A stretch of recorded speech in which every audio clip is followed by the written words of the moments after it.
It is a beautiful day for baseball in Miami Township, Ohio, here in Claremont County. Tonight, ICRC-TV is pleased to present OHSAA Boys Varsity Baseball. The Moeller Crusaders will be taking on the homestanding Milford Eagles. Hello, everyone. I'm Glenn Olson, joined here in the press box by Tim Ackerman. Tim, we're getting down toward the end of the regular season. Each other in a couple of weeks, potentially in the tournament. It's going to put an interesting twist on today's game. Sure is, Glenn. Thanks for being here today. What a great day for baseball. We have a great matchup, as you mentioned. We have Milford, who's 13-12 right now, and Moeller coming in 14. I think we're good. Be facing each other again in the playoffs. Moeller has a first-round bye once they conclude their regular season and make it to the postseason. Milford has a matchup with Western Brown on the horizon, so we are anticipating maybe seeing some pitchers that we may not see in the postseason matchup next week, and maybe some substitution among the position players a little earlier than we were anticipating. Yeah, I think this will be a great warm-up, and both teams still have great pitchers all the way around, and I think we'll see a great matchup today. But like you said, not sure if we're going to see ones or twos right now for this game, and hopefully both teams will be able to play each other again next week. Both teams have several athletes that will be going on to play baseball at the collegiate level. We'll touch on that as we get into the broadcast. One interesting facet of this matchup, both coaches very well seasoned and long tenured at their respective programs. Yeah, you're going to get from this game is you're not going to see a lot of mistakes. They are high school kids. You see everyone where to go with the ball. It's great programs, and fundamentally they're just two great teams. So it'll be fun to watch today. Tim Held has been the head coach of the Moeller Crusaders since 2008. And earlier this season, back on April the 5th, he earned his 300th win.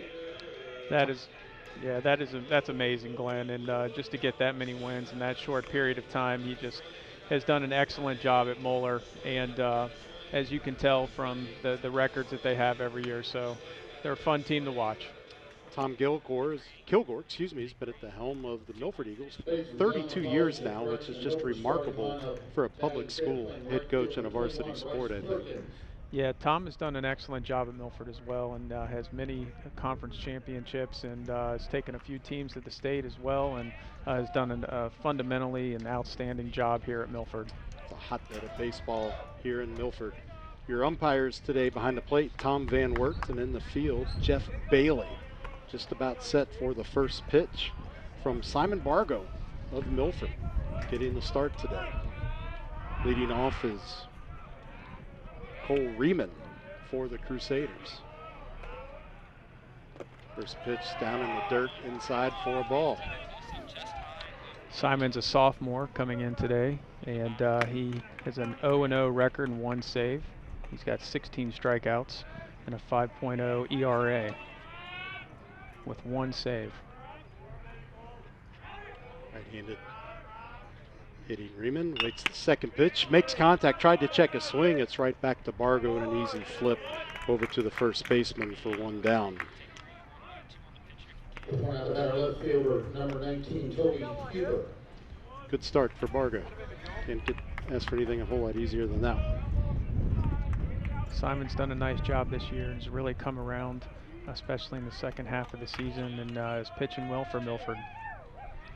Toby Huber, the left fielder, comes to the plate. A .468 on base percentage, .283 batting average. Takes the first pitch for a strike.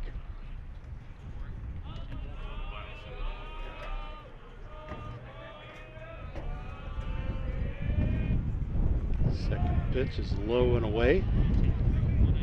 Catcher, Mr. Hewlett, Tyler Hewlett does a good job of blocking it. A little bit of a breeze blowing from the left to the right, it appears. That one went down Broadway in the lower end of the strike zone. 1-2.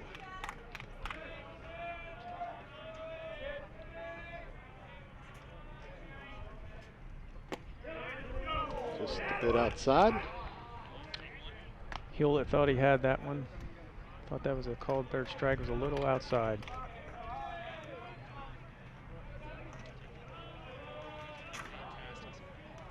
2-2 count. Contact right to the third baseman who muffs it. Shortstop picks it up and he'll hold the ball. So we'll await the official scoring decision, but looks like an E5. Batting right fielder, number 6, Zach French. Zach French comes to the plate. He's the right fielder. 443 on base percentage, 355 batting average.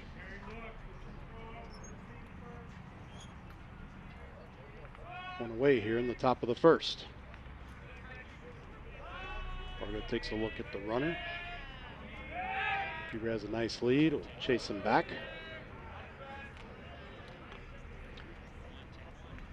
Milford is not afraid for pickoffs. They will pick off at any base at any time. You're going to have that experienced catcher, and Hewlett, there's contact made out to right field. The right fielder can't come up with it, so now we're going to have runners on first and second.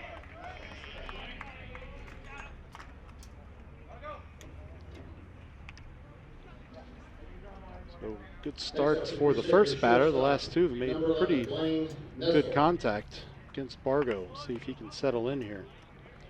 Coming to the plate now is Blaine Nestle. 413 on base percentage, 357 batting average. Milford's been going to look here to try to turn two. Hopefully get a ground ball is what they're looking for. Nestle calls for time. Step back in. Right-hander box. Good crowd on hands. As we said, a great day for baseball. Throw back to second base. Almost in the dirt, but the shortstop there was there to field that cleanly.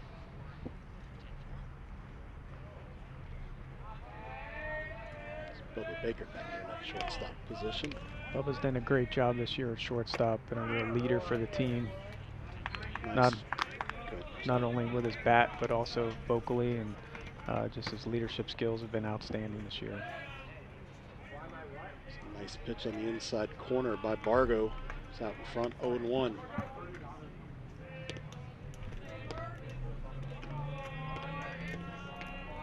Takes a look back at that runner on second base. They're going to throw back to him again.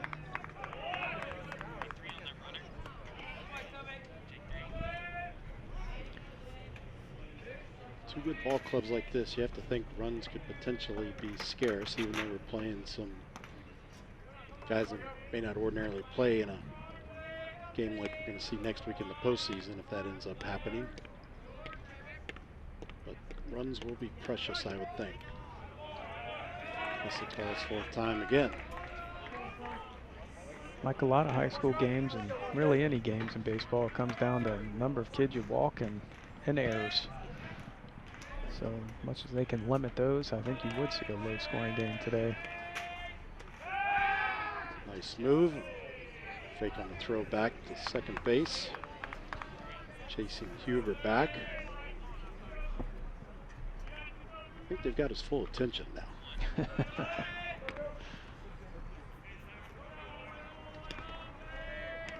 Still getting a decent lead, and he's taking off. He's stealing third. Yep, going to third. Double steal.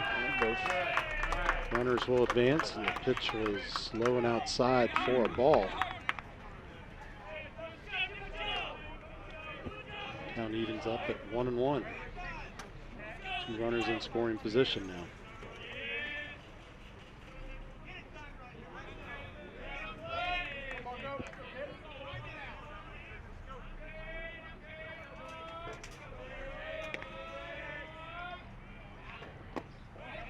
Double miss is low, I'm sorry. No, it's okay. Double steal takes away that double play opportunity.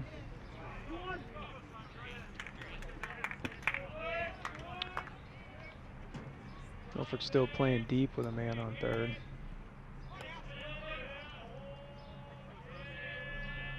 Fargo sets and delivers. Contact to right field. Be It's over going to his be head. over the right fielder's head, so 2 runs will score. Nestle making his way to second, and he will hold up comfortably with an easy double. So very good contact there. Nice hit by Nestle. Fortunately, caught Bryce Perkins out of position over there. We'll take a look at it on the replay here. Good cut.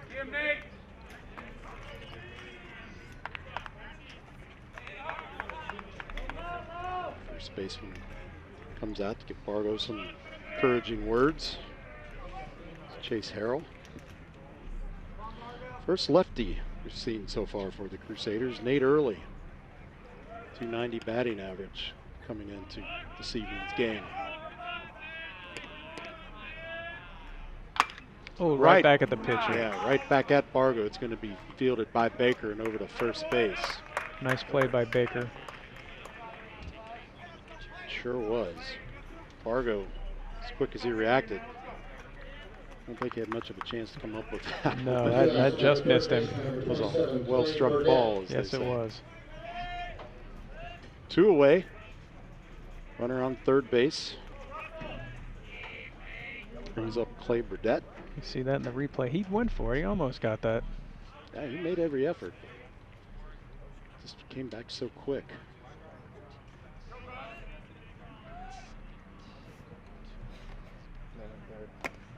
Pitch on the way, inside corner. Outletters high, 0-1. Fargo gets out in front.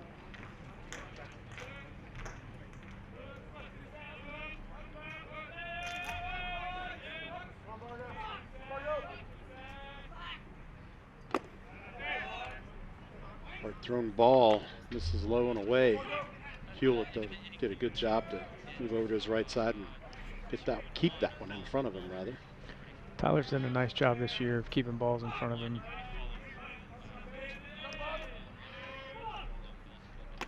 Pitch on the way, he's high and away. Just missed a little bit outside. Yep.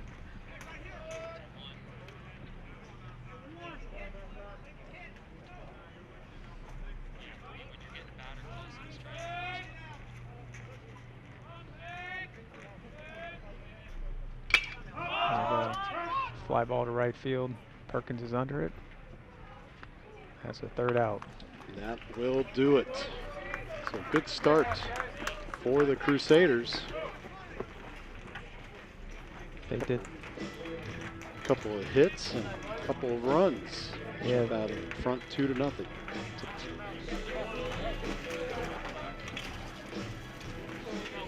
Well, the Crusaders get set defensively, and the Eagles get ready to make their first appearance at the plate here on their home turf.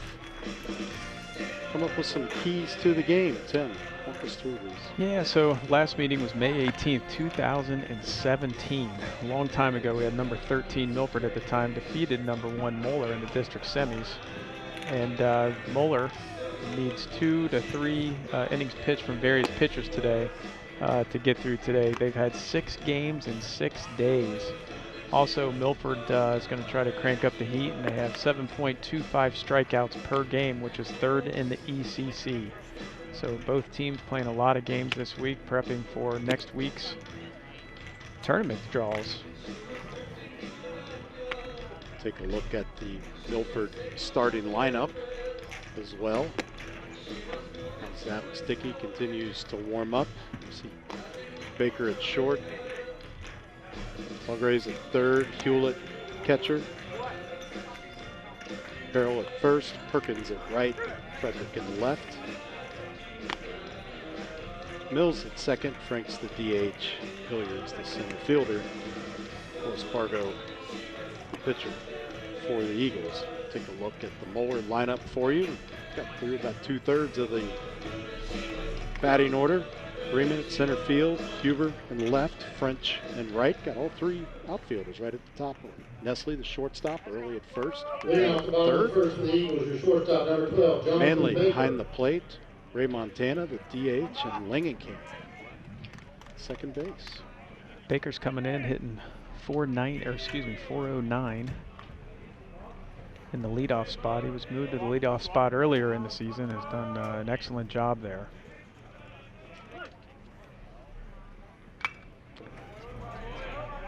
Ball on first pitch. Baker comes in with 18 RBIs, 31 runs scored, and 36 hits, 10 doubles, and 3 triples. Dickey's working quickly and finds the inside corner. Nice curve ball.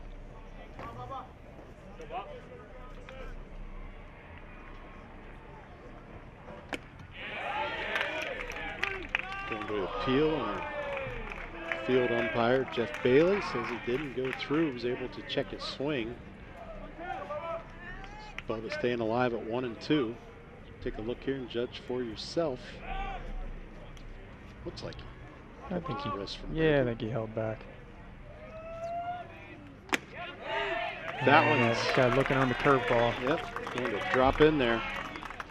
Baker goes down looking. With one out, the batter, third baseman, number 3, Joe Seagraves. Seagraves comes up. Take a look at the last pitch here. Dropped right in there. Seagraves fights it inside and fouls it off down the third base line. Seagraves has been hot lately. He's hitting .313. He's been hitting nice live drives, getting on base here recently a lot. Infield, or the outfield somewhat shallow as Dickey misses outside. This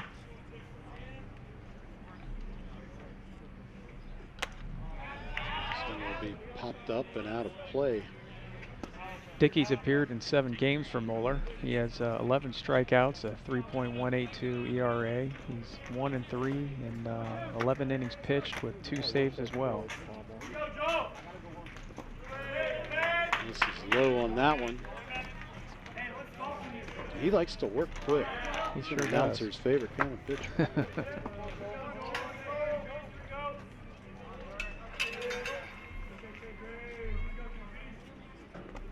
This is again low.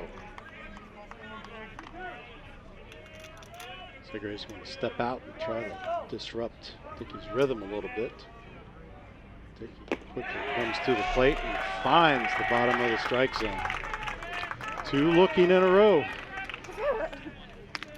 2 outs, the batter, the catcher, number 5, Tyler Hewlett. Tyler Hewlett, catcher, steps into the batter's box for Milford.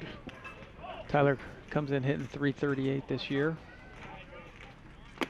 Sees the breaking ball again from Dickey.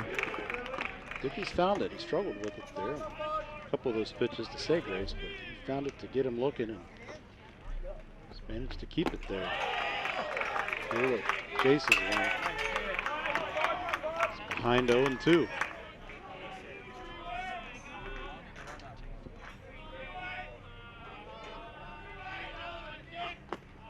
This is low. Dickey was trying to bring the heat there. His hat fell off. Threw the ball so hard. When you got a mane like that, it's a little tough to keep that. He has some nice on, hair. Right?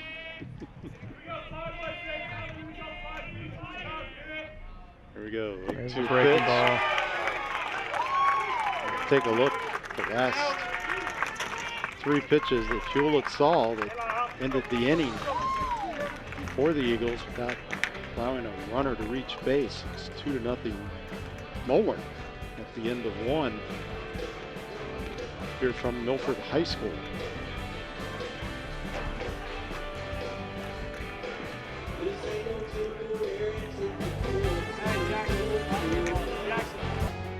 On air or online, this is media for your community. This is ICRC-TV.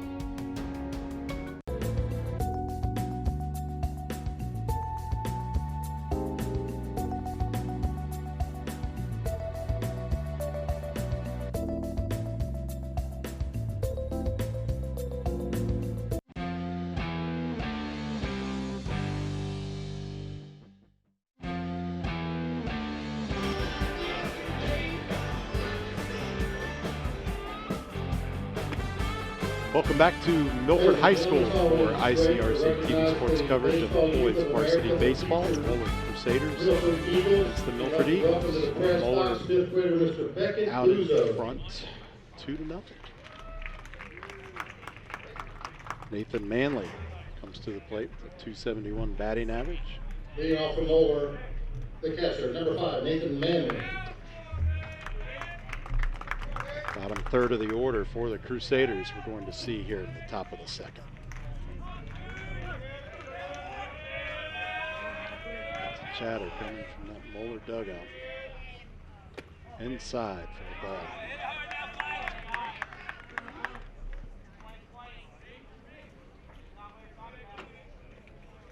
Manley just has a sort of an appearance to have been attending. Just quick glance at him, not saying they'd be brothers, but just first thing that popped in my head when I saw him step into the batter's box. Fargo brings it. It's Manley to swing, 1-1. Swung at the inside pitch there. 2-1 correction. Sorry about that. Manley's had 13 hits and 5 doubles.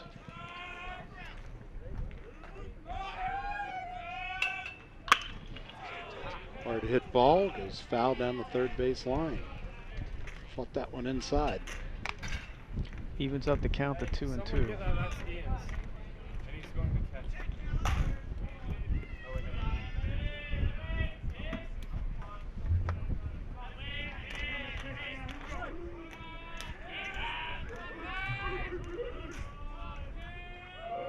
Fargo brings it to the plate, misses low.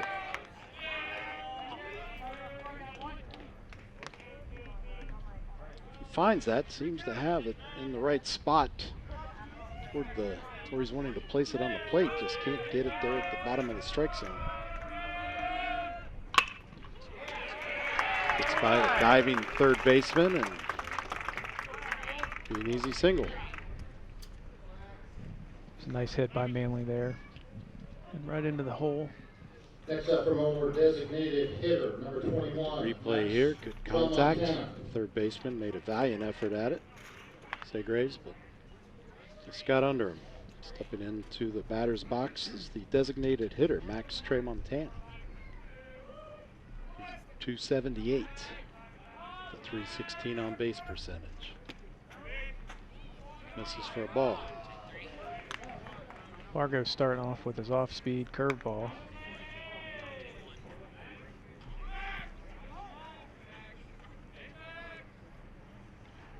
Gives a look over to Manley at first. No throw back.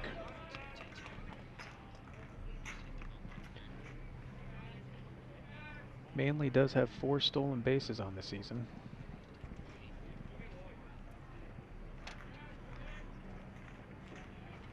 Good lead. Fargo's going to chase him back over, but he's able to step in. Doesn't have to dive this time.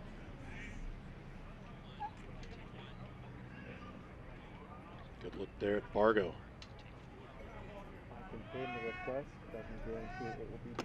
Pitch on the way, finds the outside corner. As I mentioned, Simon's a sophomore. He's tall, sits about 6'3", 6'4". He's really going to grow into his body in the next couple of years. I was going to say, he's a lot of potential in front of him.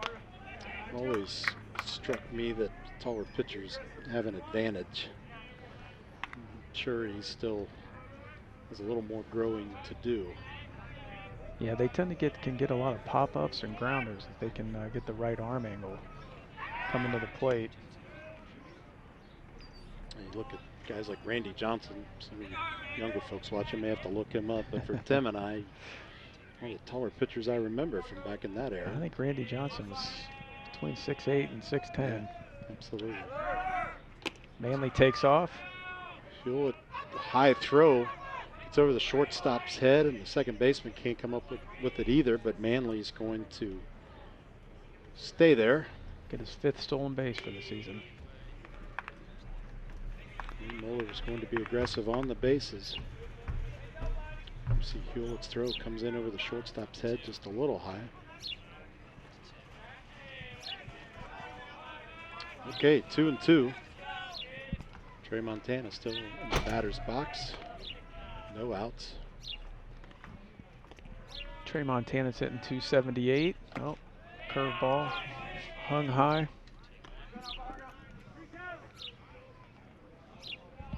High enough for Trey Montana to take advantage of it. Didn't say wouldn't, couldn't.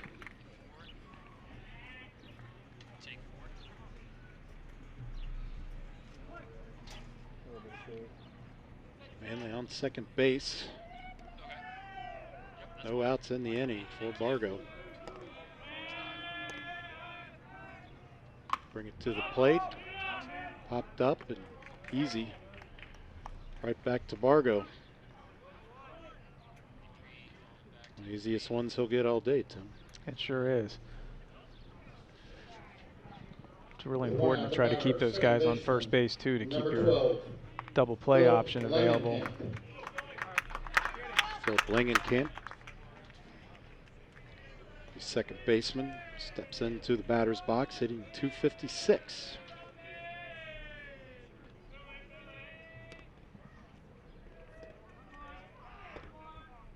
Bargo brings it to the plate. He got him. Thought maybe he just missed inside, but he grazed him. Top of the order. So now runners at first and second with just one out. We'll go to the top of the order with Cole Riemann. That won't hurt Milford too bad, as long as they can get a ground ball here and try to set up a double play again.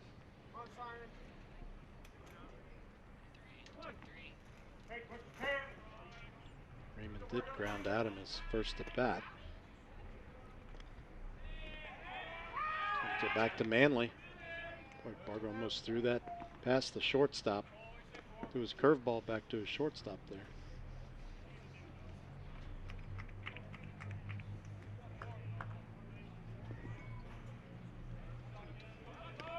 Get it on that runner's side so you can get the tag down. Just almost got it a little too far to that side. Oh, nice curveball. Sure did. Found that inside corner right as it came into the batter's box.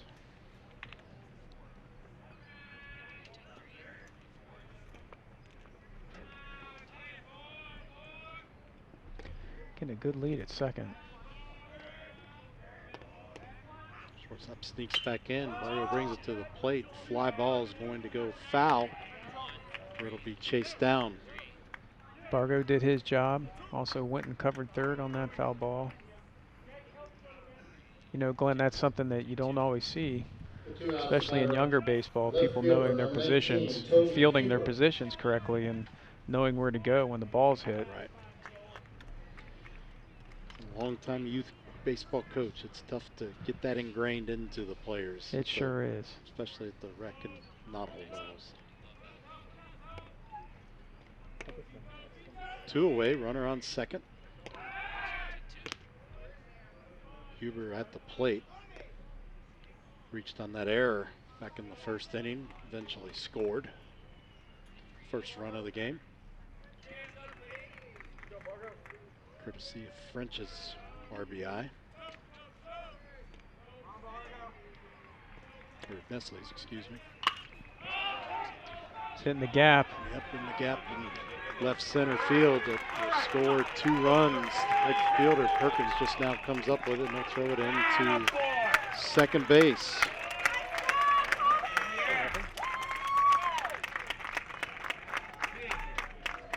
That hit pitch came back to haunt him. Wasn't able to turn the double play or to get a ground out. Nice hit. Sure was. Still 2 outs about a right fielder, number 6, Zach French. Zach French. Driven one to right field in his last at bat. Steps into the box. 2 away here for Bargo. Trying to limit the damage here. Aggressive lead at second base. Bargo will step off. Milford has someone warming up in the bullpen.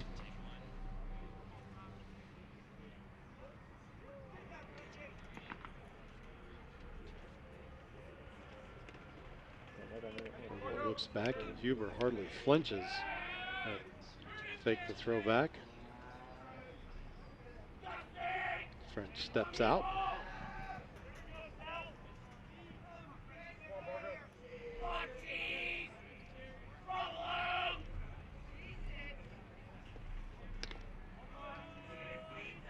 Bargo delivers, strike. Oh. Got the curveball inside again. It's out in front, 0-1.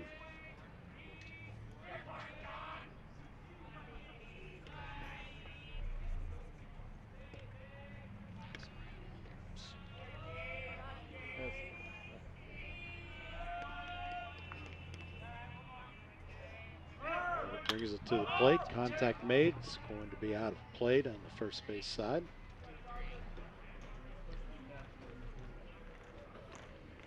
He's ahead 0-2. Kind of surprised French chased that one. The 0-1 count. Inside. Don't get much time to make up your mind, I guess. This is where you can see mistakes by pitchers sometimes on 0-2 counts or 1-2 counts, and they'll bring the ball right down the middle instead of trying to hit one of the corners. Hewlett's lining up outside. French is going to step out while Bargo ponders throwing back to second or bringing it to the plate. Very noticeable difference in pace between Dickey and Bargo, as we commented on the bottom of the first.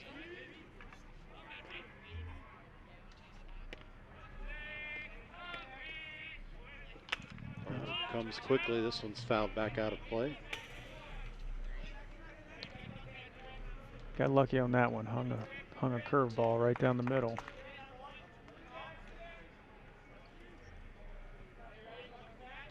Still ahead 0-2. To limit this damage to 2 runs. Get his team back in the batter's box, does Bargo.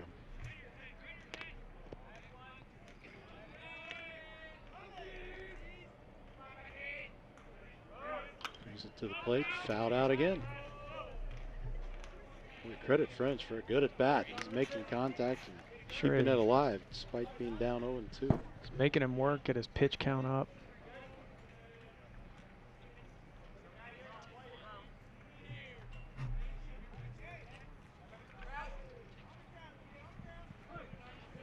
French steps back in.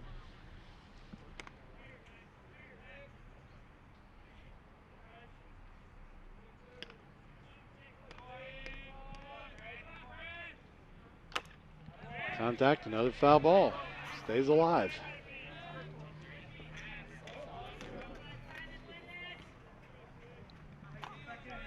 Bargo's up to 37 pitches with 2 outs in the bottom or the top of the second. I think 10 of them have been here with French. Yeah, it's been a good at bat for French.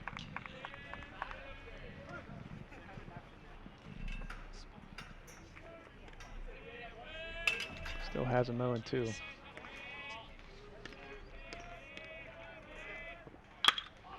Hard hit ball. Knocked down by the shortstop, but he can't come up with it. But runners at the corner. Did a good job knocking that down. He avoided a 5th run being scored. Sure did.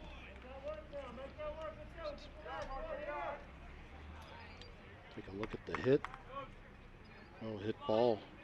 Next up for Moeller, shortstop, Right in the hole. number 11, Blaine Nessel.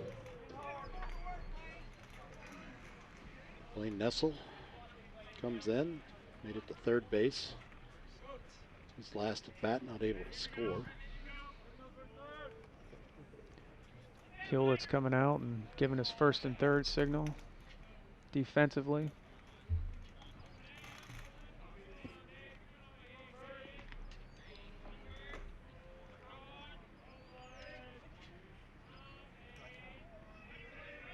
Fielders playing in, you can imagine. Taking Runners off in to second. Scoring position, no throw. Easy steal for French. Now 2 runners in scoring position. 2 outs at the bottom of the second. Bargo trying to finish this inning up.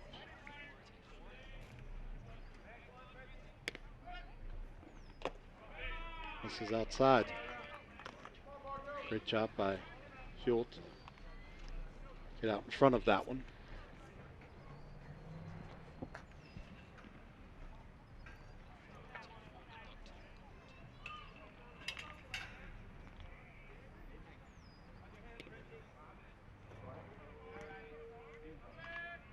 Comes the 1-1 pitch, misses outside. Been a long inning for Bargo here. Sure has. Good at bats by Moeller.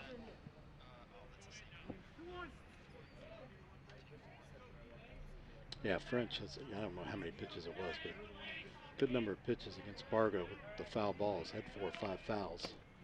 This is low and away.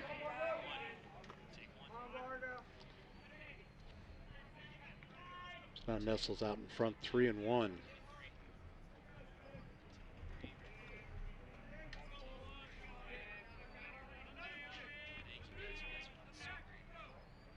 Coach Kilgore and his pitching coach Doug Bear giving Bargo every chance to get out of this inning right now.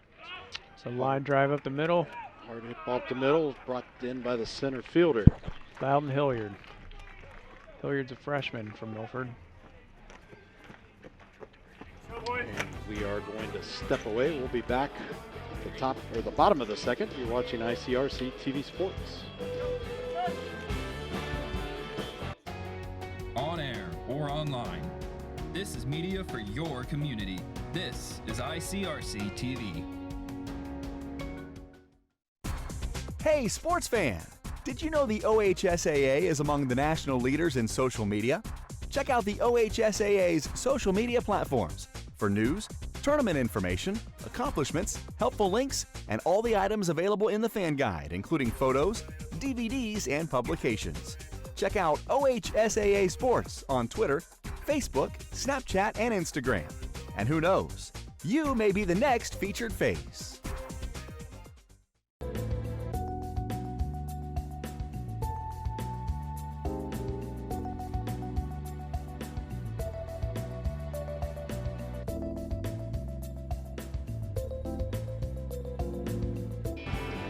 Welcome back to Milford High School.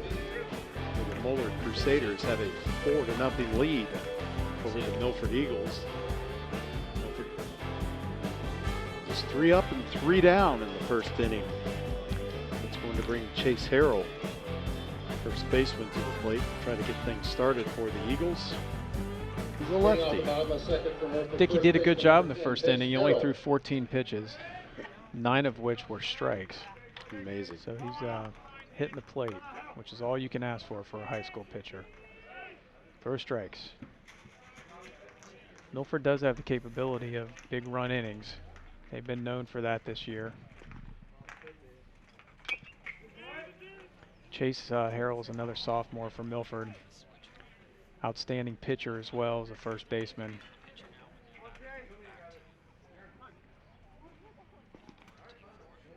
Always a good pipeline of talent here in Milford. Boy, Dickey just found that outside corner and put it exactly where he wanted it.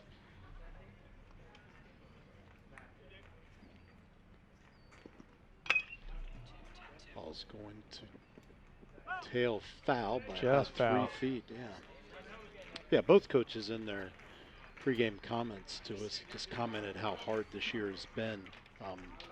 You know, losing the entire year last year because of the pandemic and getting a lot of players that didn't get any playing experience at the varsity level last year. Yeah, so fly ball to left field. Chased one low. Left fielder's going to come in. He drops it. Chase, good job base running, gets to second base. He never let up. That is good base running there. Fundamentally sound base running by Chase Harrell. You know, there was an interesting statistic in the beginning of the year when the season started. You know, we'll watch the fly ball to left field by Chase Harrell.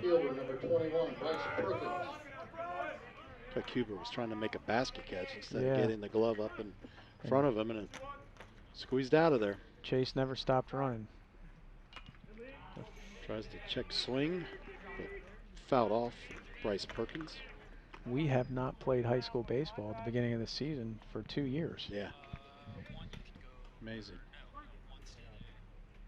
So these coaches really don't know their kids that well in the beginning of the season. They're just now getting to know them.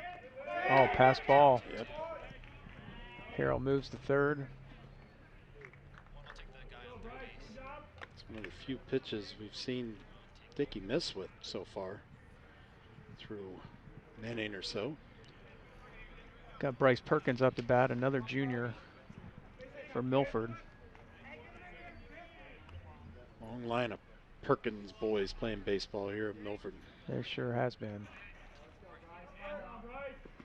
Dickey brings it inside corner, misses. 2-1. Bryce is out in front. The number of young players they have, they sure do have a bright future here at Milford. Yeah, just a baseball crazy community, as we talked about previously, Tim. And, you know, lots of baseball opportunities, of course, here in Southwest Ohio with Select, not holding rec, especially here in Milford. So kids that work hard can find themselves on this field, that's for sure. Dickey overthrew that one. You know, you have to give the youth baseball program here a lot of credit, as you said, Next up, the Glenn. Eagles There's left been a fielder lot number of 2, kids come Jared through there, Frederick. especially in the younger ages. And, you know, as they get older, they, as you said, they move through the not-hold programs and select programs as well. But it all starts in T-ball. Yep. And we in Milford has an outstanding youth baseball program. Absolutely do. I've been on the board for quite a while down there, and that Wizards program for even the kids behind T-ball that Tom Janudolo runs every year just really introduces a lot of young boys and girls to the sport, and some of those kids end up on this field. Oh, there's another pass ball. Perkins gets the second. I believe Bob Bowman still runs Milford Youth Baseball, and Bob was my knot-hole coach. No kidding. Yes, and for the Milford Wildcats back in the day. We won a couple county championships. Yep. Not because of me. It was because of him and the other players on the team. Yeah, Bob's a good man and a true asset here to the Milford community. That's he sure for sure. is.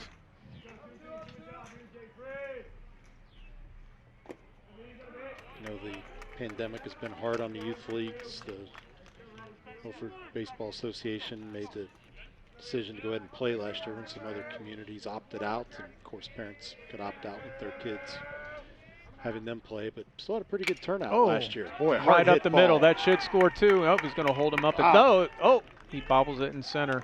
Wow. Nice hard hit up the middle. Jared Frederick, number 2, with that single up the middle, has been hitting really, really well lately, making great contact. Baseman number 13, Jake Mills. Jared will be going to play baseball next year at Mount St. Joe. Exciting. Great program over there, excellent facilities, and get to stay sort of close to home.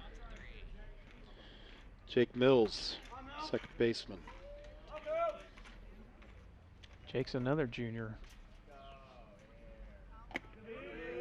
Dickey misses inside, so definitely not having the control we saw him have in the first inning, Tim. That's right. There's still no outs. First and third.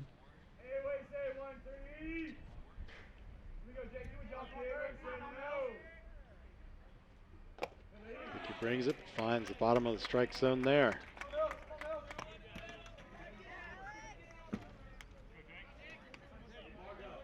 Still no outs, as Tim mentioned, runners on the corner. Nice curveball by Dickey. Gets out in front, 1-2 on Mills.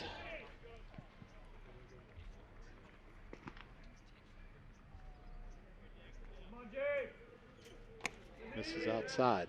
Tries to get him to chase. Mills holds back. Mills has played a solid second base for Milford this year.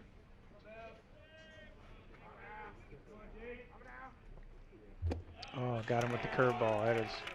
He's really have great command of his curveball today. Sure has.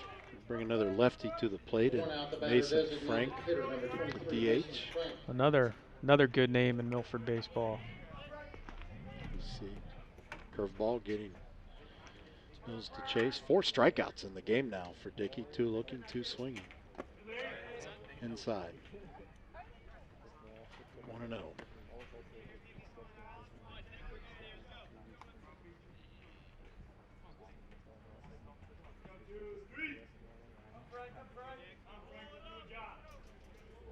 Dickey will step off. Rare to see him step off. Yeah, he likes to work quickly. Not giving many looks to the batters, or excuse me, the base runners. Outside, he's behind 2-0.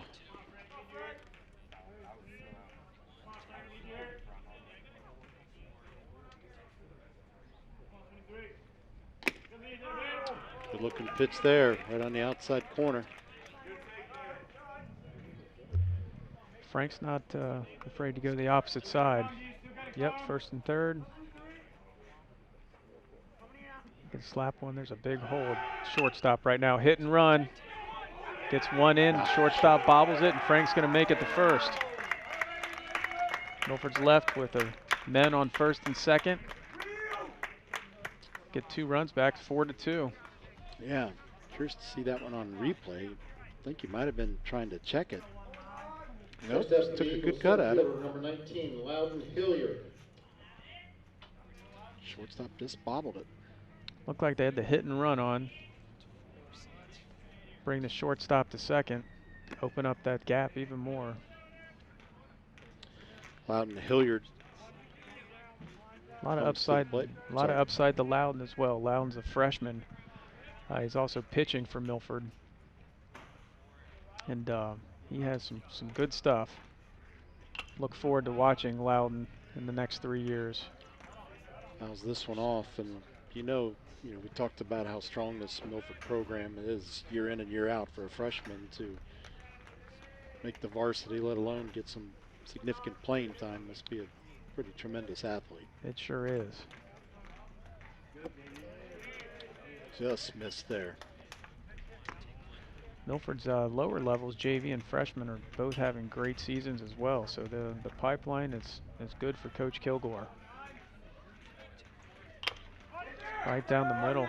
Contact, shortstop. Going for 2. 1. Loudon beats it out. Gets a runner to third.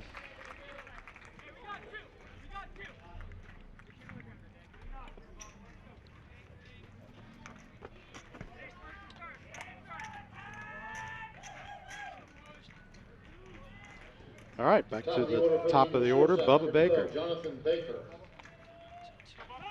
Struck out looking. Back in the top of the first, or bottom of the first, excuse me.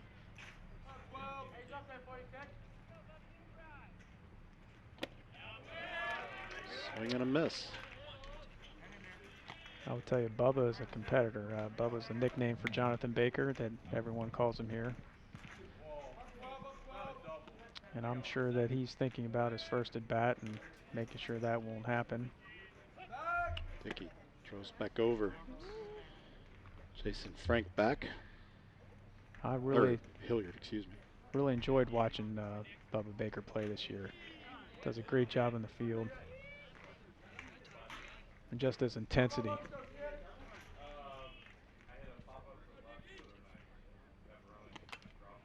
Foul back. He'll be going to Huntington College next year to play baseball. He's also been a great pitcher for Milford this year. Great opportunity for these young men to continue playing and hopefully help get some of their higher education paid for. There's a well hit ball out to the right fielder who gets underneath it. So Dickey will get out of the inning, allowing 2 runs. Milford cuts it down to 2. 4-2, bottom of the second. Step away for a moment. You're watching ICRC-TV Sports.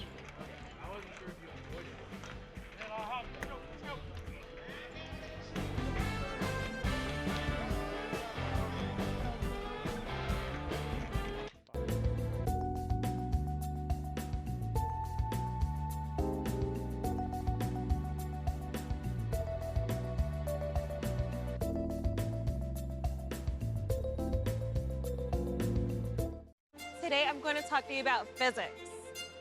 Come on in, girls. Let's go. This is the first rocket to get humans to Mars. Really tall. I'm a rocket structural engineer, designing and building parts of the rocket. You are the generation that will be stepping foot on Mars. Do I have a group of astronauts on my hands? Yes. You can become a rocket scientist or whatever else you want to be.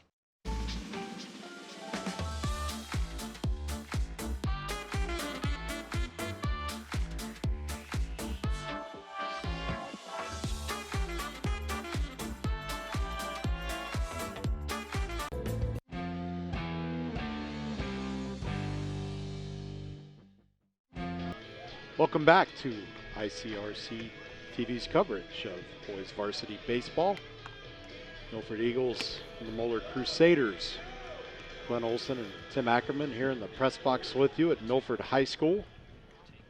Crusaders out in front, 4-2. Looks like we have a new pitcher for Milford, Harper Hendrickson. Moeller, first baseman, number 22, Nate Early. Another sophomore Pitching for change on the Milford. mound for Milford, number 17, Harper Hendrickson.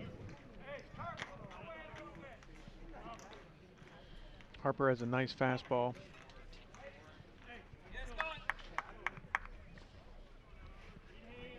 Also plays outfield for the Eagles.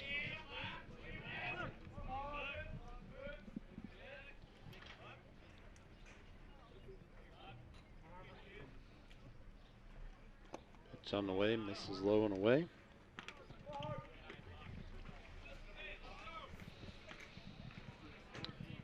This is Nate Early. Grounded out to the shortstop. Early gets a hold of one. He's left-hander. Our right fielder's playing pretty shallow right now. This is outside again.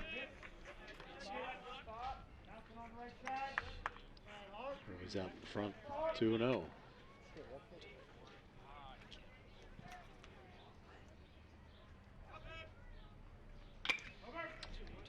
Battled that one inside, but fouls it down the first base side. They're definitely playing him to pull. Baker's playing almost up the middle.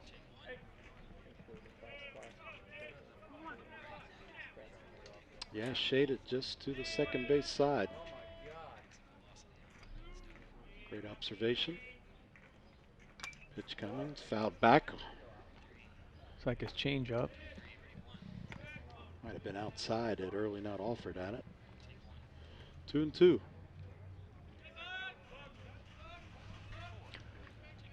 We have Doug Bear calling the pitches for Milford. Milford's pitching coach, a former Cincinnati Red. Early's going to step out. Not sure exactly how long Coach Bear's been here, but I know it's been a while. It's been a long time.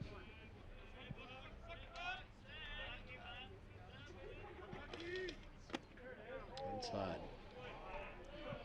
I think he came here, sure, I played here in Milford in 1988, and I think he came shortly after that. You know, having a pitching coach like that with major league experience. Oh, boy, that was close. Yeah. Seemed to chase the line down and eventually rolled foul. But yeah, just to finish that thought of having, so we get the replay here, the foul. You know, have someone who's played the game at the highest level and come in here and develop that culture that just gets handed down from year to year to year, team to team to team. As well as all the off-season work that goes in with pitchers at this level, as I'm sure you well know, Tim. Yeah. This is high and outside. Get the base on balls. For all you young baseball players, walks will kill you. Yeah. Like the old walks will haunt graphic at Riverfront. At the Riverfront, no, never forget that. I think they still play that. Absolutely, I think you're right. It's really about just trying to throw strikes. And you know, just so much of your team success, no matter what level, whether it's rec league, whether it's varsity, obviously professional ranks, you just got to have strong pitching, and the pitchers that can throw strikes and get batters out, or those ground ball type pitchers that you hear about, throw back over. Well, it's been interesting to watch how the mechanics of pitching have changed back from 5 years ago when it was all about your mechanics on the mound to where it is now about spin rate and how you deliver the ball to the plate. And that's a lot of what's being measured besides how fast you're throwing it is what your spin rate is. Right. Because the higher the spin rate, the more the batter will either hit a grounder or pop it up. It's amazing with the advances in technology. It's taken some of the statistics, things they used to call sabermetrics, to a whole nother level, but Well, especially in the pitching side of it. And even 2 to 3 years ago, if you were throwing 90, that was a big deal. Well, now everybody in the major leagues throws 90, and a lot of college kids are throwing 90, and you're seeing the major league players just starting to time up. Throw back over. Yeah, and the off-season work isn't just at the amateur level. I mean, the pitchers that work year-round. If you follow Trevor Bauer on social media and see the work that he does. He takes off, steals second, pass ball. He'll stay at second. Trevor Bauer's YouTube page is fun to watch because he does and talks a lot about his mechanics, and it's interesting because his mechanics are really counter to what we all grew up with about staying level and when you bring your leg up and trying to keep your balance, and he's not about that. His is about the motion and the physics of coming forward with the ball. Right. It's different than what we all grew up and taught our kids how to pitch.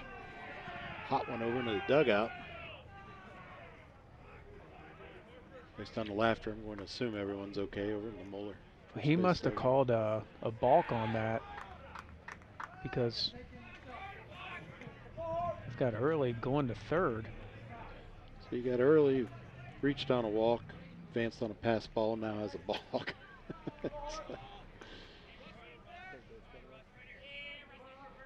Those trips around the bases where he's seen it all. Hard hit the right field. Up. Yep, right down the right field line. It stays fair. It'll bring in Early. And a head first slide by Burdett, even though it wasn't necessary. Nice piece of hitting there by Burdett.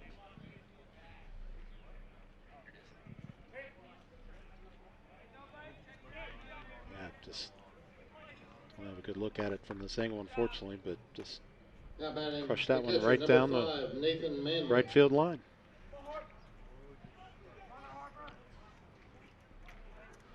Burdett's a sophomore for Moeller. Also pitches for him as well. Manley steps into the batter's box. He had that hard hit ball to left field. Hendrickson faked back to second base, but there was no one there covering. Probably resulted in some of that screaming you're hearing out of the Moeller dugout right now. Or chatter, I guess.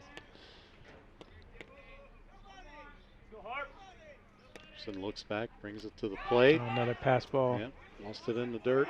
That was actually a wild pitch. Oh, and he's coming home. Yeah, heads up base running there by Burdett. Yola couldn't find the ball on the wild pitch. Yeah, it's down in the dirt. It popped straight up. Looked, just guessing, a little bit higher than the top of the net here, and Yola just could not find it. Burdett scores from second. And you see where it landed, back close to the net, so. Hendrickson finds the outside corner.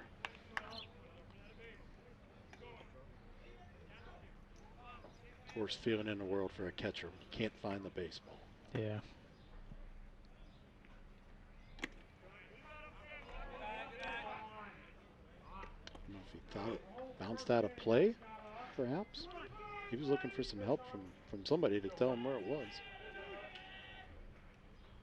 I think he saw that pop up and thought maybe it wasn't going to go all the way back. Hendrickson puts another one in the dirt. He can't block it down. Landed over near the fence. on the right field batter's box. 3-1 for Hendrickson. This is outside.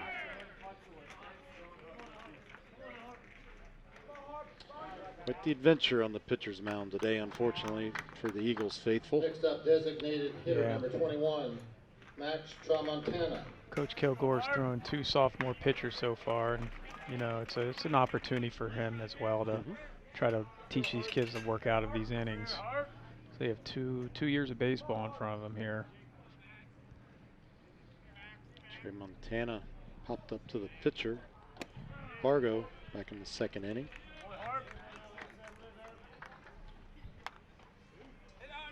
Hendrickson head 0-1. Still no one out. Bullpen gets active, Tim.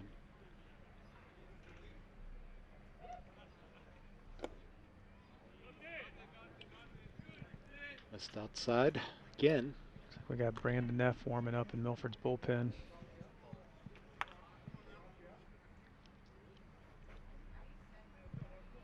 He's just starting to get warm. So Hendrickson needs to dial it in here. Try to minimize the damage. Oh, Over to first. caught him leaning. Like he was taking off on that one. He's got a good move over to first.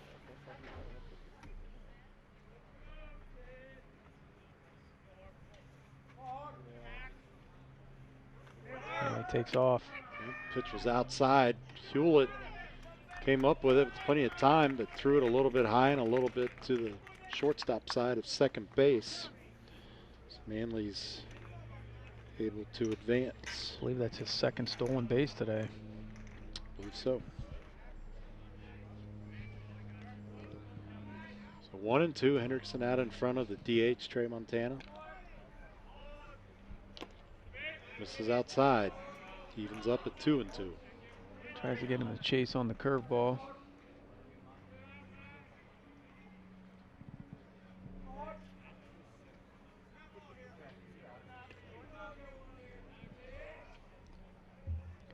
Milford's desperately searching for an out here. Yeah. I would agree. Hendrickson misses outside again. Just can't place that where he wants it so far, Tim. Full count. Nobody out, runner on second.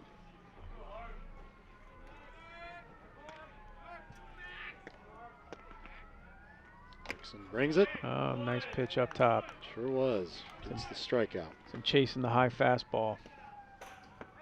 While we're here, it'd be nice to also recognize our ECC co-champion softball players and softball team playing up at the softball field right now. Coach Christy Gregory got her 300th win this year. Yeah, got a couple 300-game winners in between a couple 100 yards of each other Sure here. do.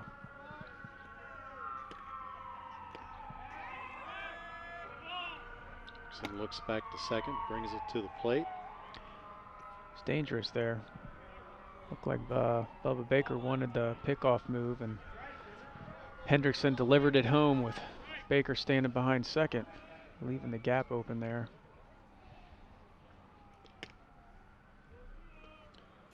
Camp was hit by a pitch last inning. Counts even at 1-1.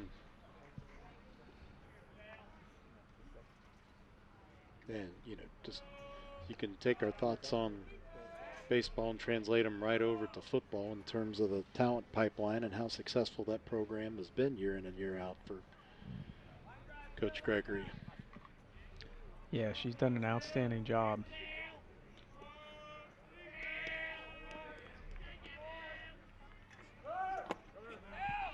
Throw down to third on the steal. Oh, he got him. Caught. Yeah, absolutely. Nice throw by Hewlett. Sure was. And you know, one thing that goes unnoticed there is that Bubba Baker and Hendrickson constantly trying to keep him on the pickoff moves at second to a smaller lead.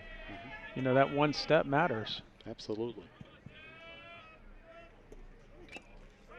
Foul tip. Dribbles back. Evens the count up 2-2. Yeah, at this level, every step matters, every inch matters. Lower levels of the game, see these kids. I remember coaching Noddle that leads halfway to the next phase, you know? Yeah. But yeah, and you get into select and high school ball, absolutely. In those younger ages, you get on first, it's a triple. Oh, nice strikeout.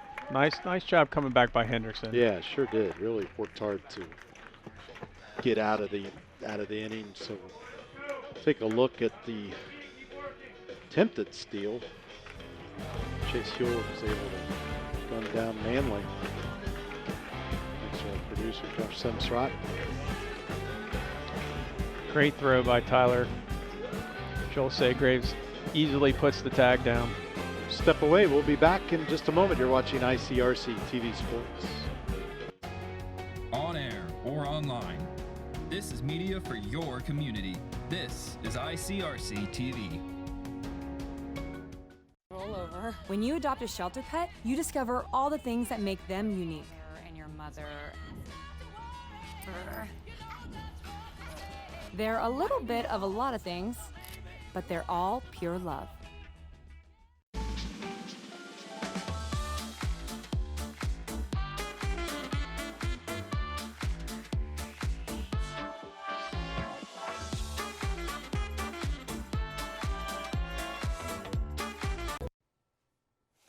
Play Eric Almirola's Race Day Mix.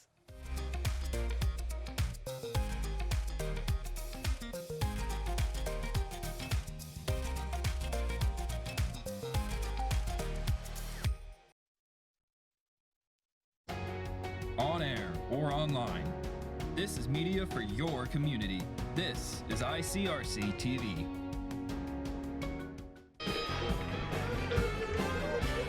Welcome back to ICRC-TV Sports coverage of Milford and Moeller varsity baseball. The Crusaders are out in front 6-2. As we head into the bottom of the third inning, Glenn Olson and Tim Ackerman here with you in the press box behind home plate. Moeller is bringing Dickey back out for the third inning. Saygraves will lead things off here in the third. Not only has Joel Saygraves up at bat now been hitting the ball well, but his fielding has been outstanding this year. So I have a pretty good glove to play that hot corner, right? He'll play there, and then when Bubba Baker pitches, he'll play shortstop. He's a great ball player. Dickey misses low and away.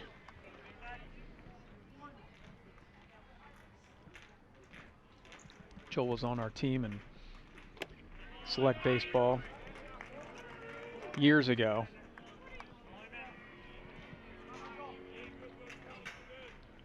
I really wish I could see what the Crusaders are getting on his radar gun, but they pull it up too quick. Dickey brings some heat, that's for sure.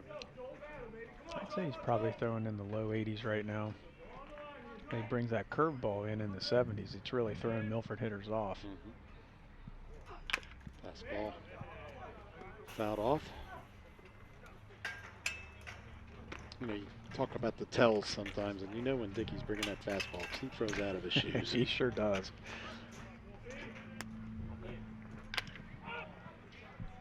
Hit straight away center field.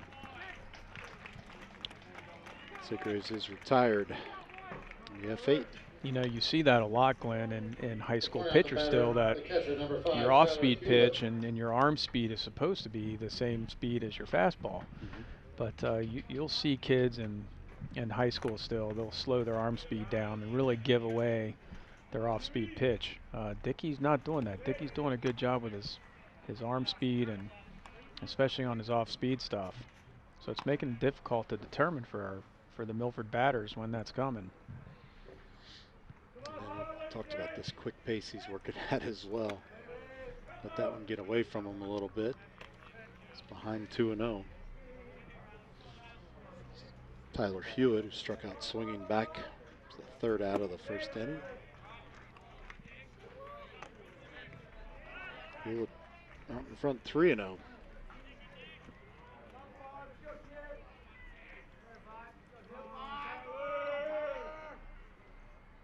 He brings it to the plate. Hewlett looks at a strike.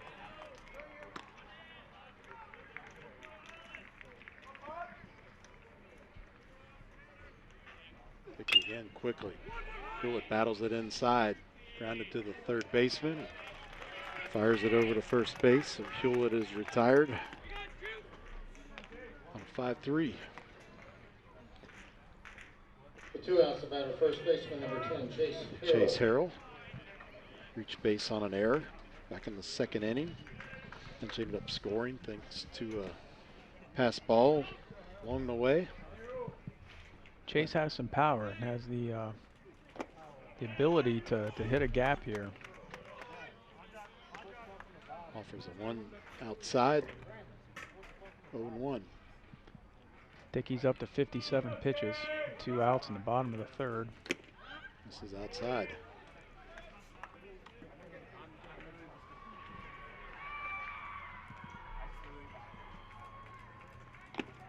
Ooh, just misses with his curveball. I think the ump was thinking about calling that a strike, but then decided not to. That was close. Dickey's body language on that was great. Boy, I think this is where the quick work comes in. Yeah. Just to continue beating that horse. Milford hitters need to try to get him out of his rhythm. This is again outside. I love Dickey's intensity pitching. You can tell he's a competitor. I guess that's a silly thing to say for a varsity baseball game, but just he appears to wear his emotions on his sleeve when he's pitching out there. Harrell takes ball 4. Next up for the Eagles, right fielder number 21, Bryce Get Perkins. a couple of replays on his reactions here, thanks to Josh in the truck, and see what I'm talking about there. That's the one he just missed on. Said the umpire was thinking about giving him. And it's hard because you know, you're not supposed to show your emotions to the umpire as a pitcher. Bryce Perkins reached on a walk last inning, ultimately scored. Emotions about what the call was. Yeah. Found it that time. 1-1 on Perkins.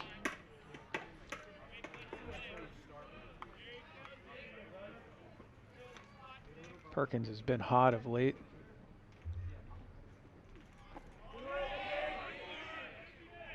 Oh.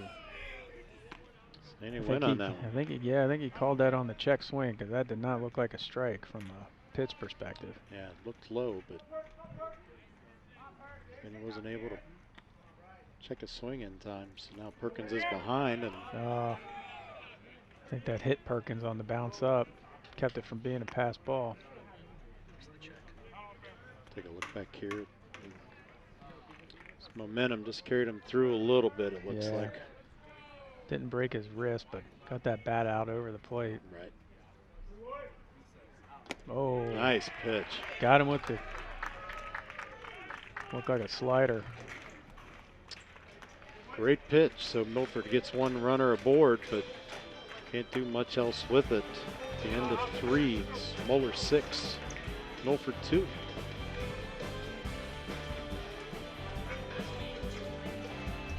Crusaders are going to huddle up over in front of their dugout. Step away for a break. We'll be right back. You're watching ICRC-TV Sports.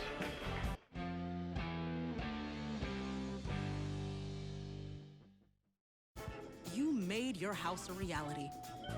Homeschooling yourself on loans, color-coding listings, and flushing every toilet in a 20-mile radius. If you can ace house hunting, you can do it for retirement. Get on track with tips at aceyourretirement.org.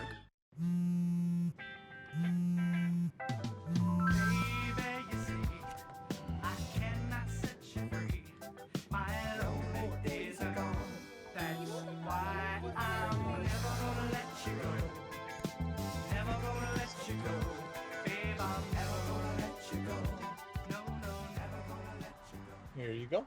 Thank you. Thank you. Never gonna let you go.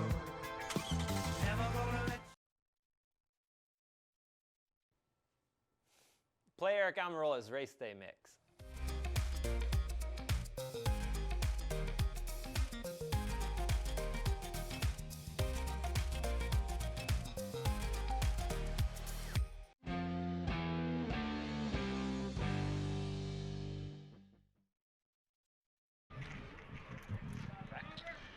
Welcome back to the top of the fourth.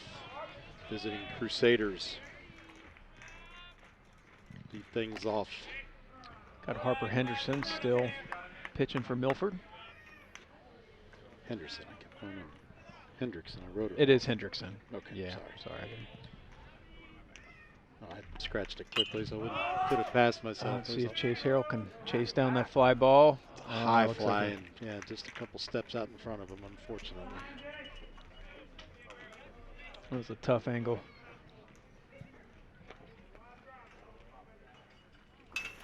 Freeman behind 0-2 to Hendrickson. This is what we were talking when you get down 0-2. You want to make sure that you get something away, nothing down the middle, something high, something hard to hit. That batter's going to be aggressive. Pop up to the shortstop, handles it easily.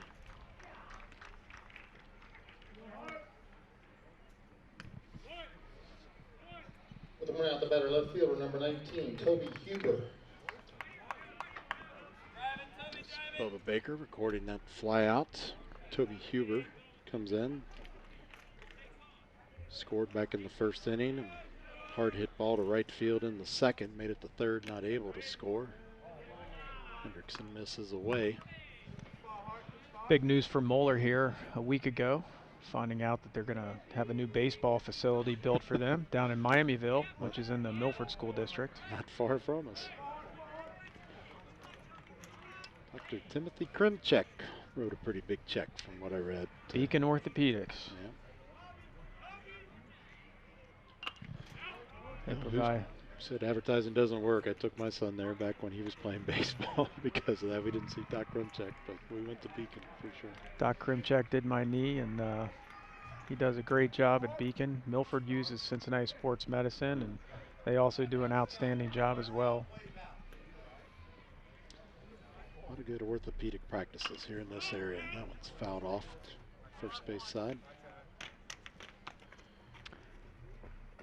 That's the one tough thing for Moeller, is trying to find their athletic facilities with being on such a small stamp of footprint over in Montgomery. So that's great news for their baseball program. Sure is. Hendrickson misses outside. Yeah, back in the day, there was a football stadium up near Kings Island called Galbraith Field, and that's where the football team for Moeller played their home games. That is an empty field. Fly ball into the right center gap. Hilliard chases it down but drops it. Boy. Looked like that one was going to be pretty easy there, but off the end of the glove. He chases it down into the right center gap. Now batting right fielder, number 6, Zach French. Yep. Was at the end of it, got him on the heel, yeah. Just couldn't pull it in. Zach French has reached base in both of his previous at-bats. Scored back in the first inning. It's going to be a diving attempt by the second baseman. Can't knock it down, and so to catch off Timothy Huber will come around and score. He'll hit it where they ain't. Yep. Nice diving attempt. It's tough when you got the shortstop and second baseman trying to hold your guy on second. It draws him to the middle, and like you said, Glenn, he hit it where they weren't, where the second baseman would usually be playing.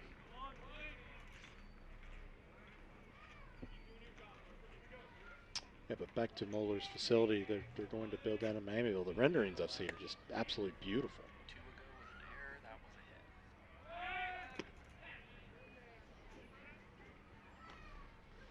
So the Previous play was error on the center fielder, and then French awarded a hit there. Hendrickson's trying to keep French close at first.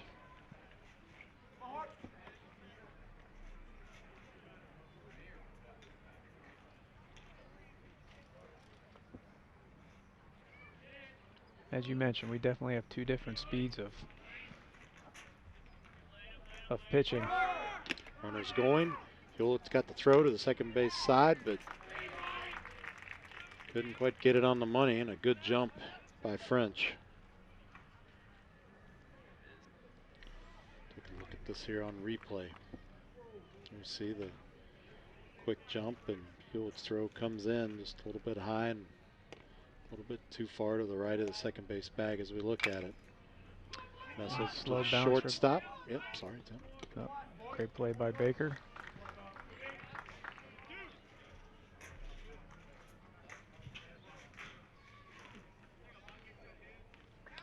So that'll bring Nate early. Grounded Grounded out to the shortstop back in the first, and then reached on a walk in the third and ultimately scored. It's 2 away here for Hendrickson. His team trailing by 5 runs.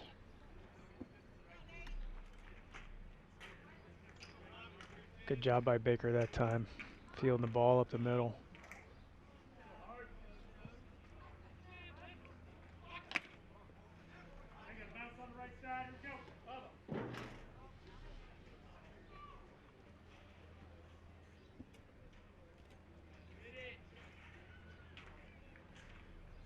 No. Batter out in front. Hendrickson delivers. Just hits the outside corner. Nice pitch.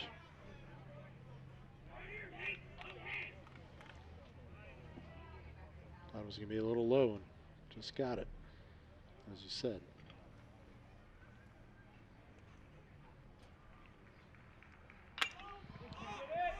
Going to be a pop fly in that shallow left field. Shortstop Baker is going to come over and haul it in to end the threat. As he battles the sun. Yeah. Step away for a moment. Crusaders are out in front 7-2. You're watching ICRC-TV Sports.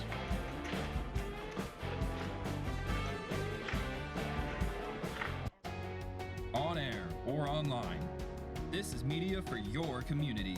This is ICRC-TV. Well, yeah, there's some old prescription pills, but my son's a good kid.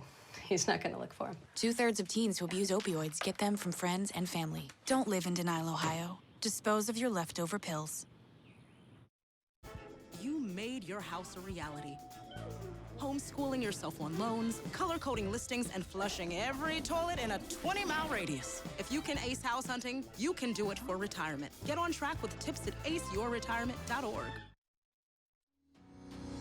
Hello, everyone, and welcome to ICRC-TV Sports. Tonight, Milford Eagles win. Got him. Separate. Touchdown! Unbelievable. Milford has stormed all the way back. We're back at Milford High School. Dickey's going to remain on the mound for the Crusaders. We enter the bottom of the 4th inning. His team out in front 7-2. Sun has peeked its head back out, which makes it difficult for the left fielders and shortstop and third baseman. Yep, absolutely. Speaking of beautiful facilities, Milford has a beautiful baseball field here. Great place to watch a game. Truly is. You know, I know there's a master plan with things they want to do to finish the football stadiums and things like that, and ultimately place the junior high school. But really, very good facilities here at Milford, for sure. Dickey misses outside. Jared Frederick leads things off for the Eagles. Just missed inside.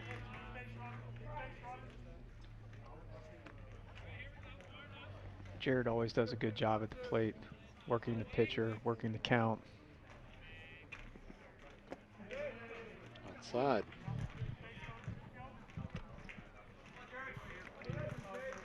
Perfect in my scorekeeping, but I'd be willing to bet this is the first 3-0 count we've seen out of Dickey. Goes back to the strike. You must have heard me say that. He is up to 70 pitches. He's got to be getting a little tired. Yeah. Starting to show a little bit. Next up for the Eagles, second baseman number 13, Jake Mills. So Jake Mills will be making his second appearance. He struck out swinging in the second inning. Mainly the catcher's out to talk to Dickey, calm him down, settle him down a little bit.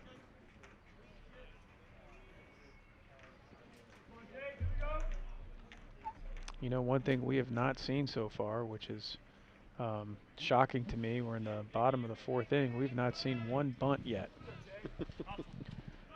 I think I saw about 10 bunts in the high school game I watched the other day. I think both coaches knowing that they just want to let their kids swing away today, try to get some at-bats.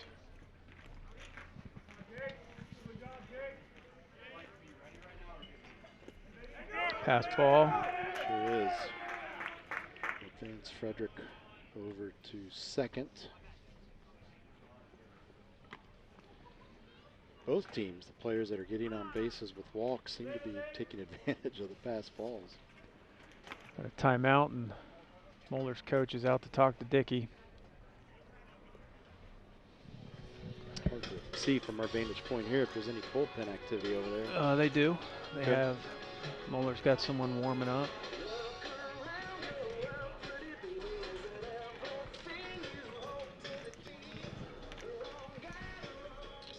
We'll see if this is a bit of a stall tactic to get the pitcher. Looks like he just started loosening up in the Moeller bullpen. In a few more seconds. Goes.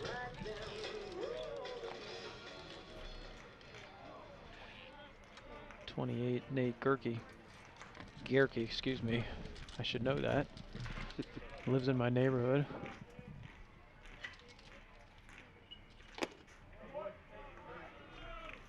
Inside for a ball.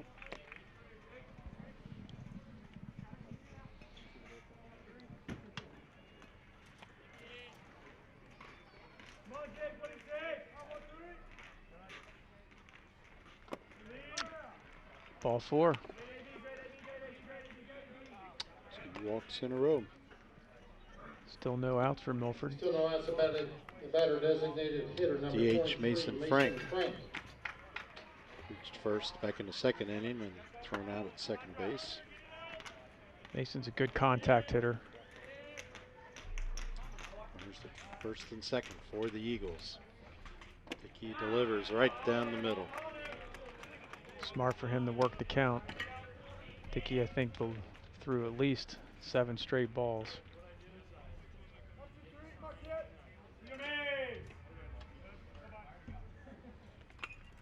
Foul tip back. Frank gets behind 0-2. And Frank is a good opposite field hitter. And there's a big gap there for him.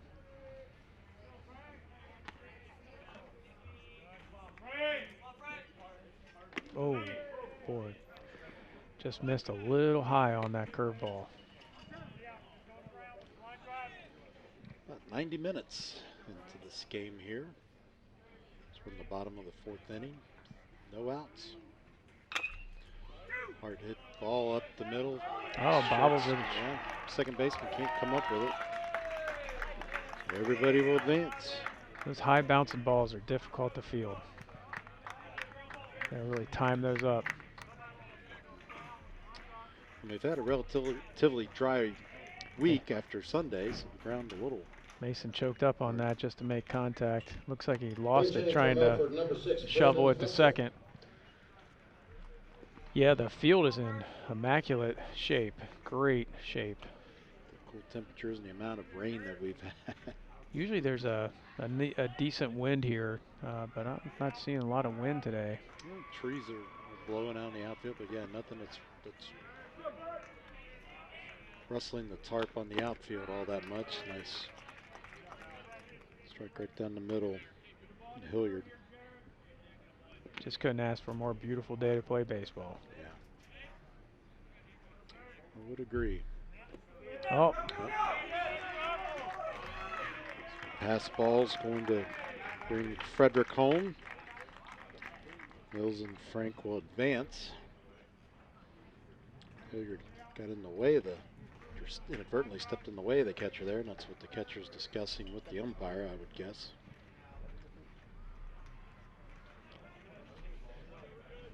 Brenton Huxell up the bat right now. He had a huge home run in a Turpin game a few weeks ago. Really solid hitter.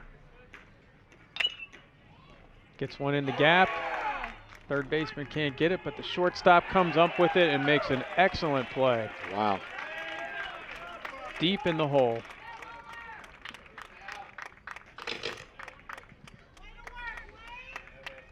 Milford scores another run though, so he does his job. He gets the run home. Top of the order for the Eagles, shortstop number 12, Jonathan Baker. Milford's cut this lead to 3. Well, the Baker steps in to the batter's box, struck out looking, and flew out to right field. Dickey misses low.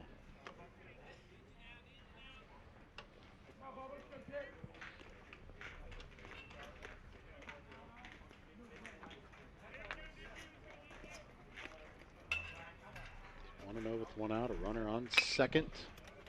Foul ball down the third base side. Just missed his coach there. Can't break the coach's ankle. He wasn't fielding that one. That was a hard hit ball. Yes, it was.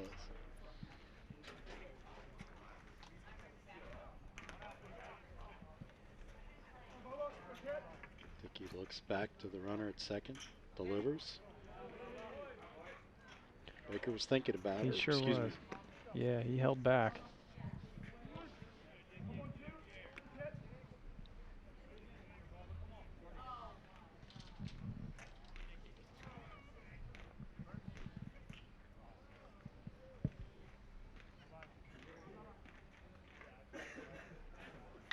Oh, rips one down the line. Looks like it's going to go a little foul. Tried to pitch him inside, and he turned on that.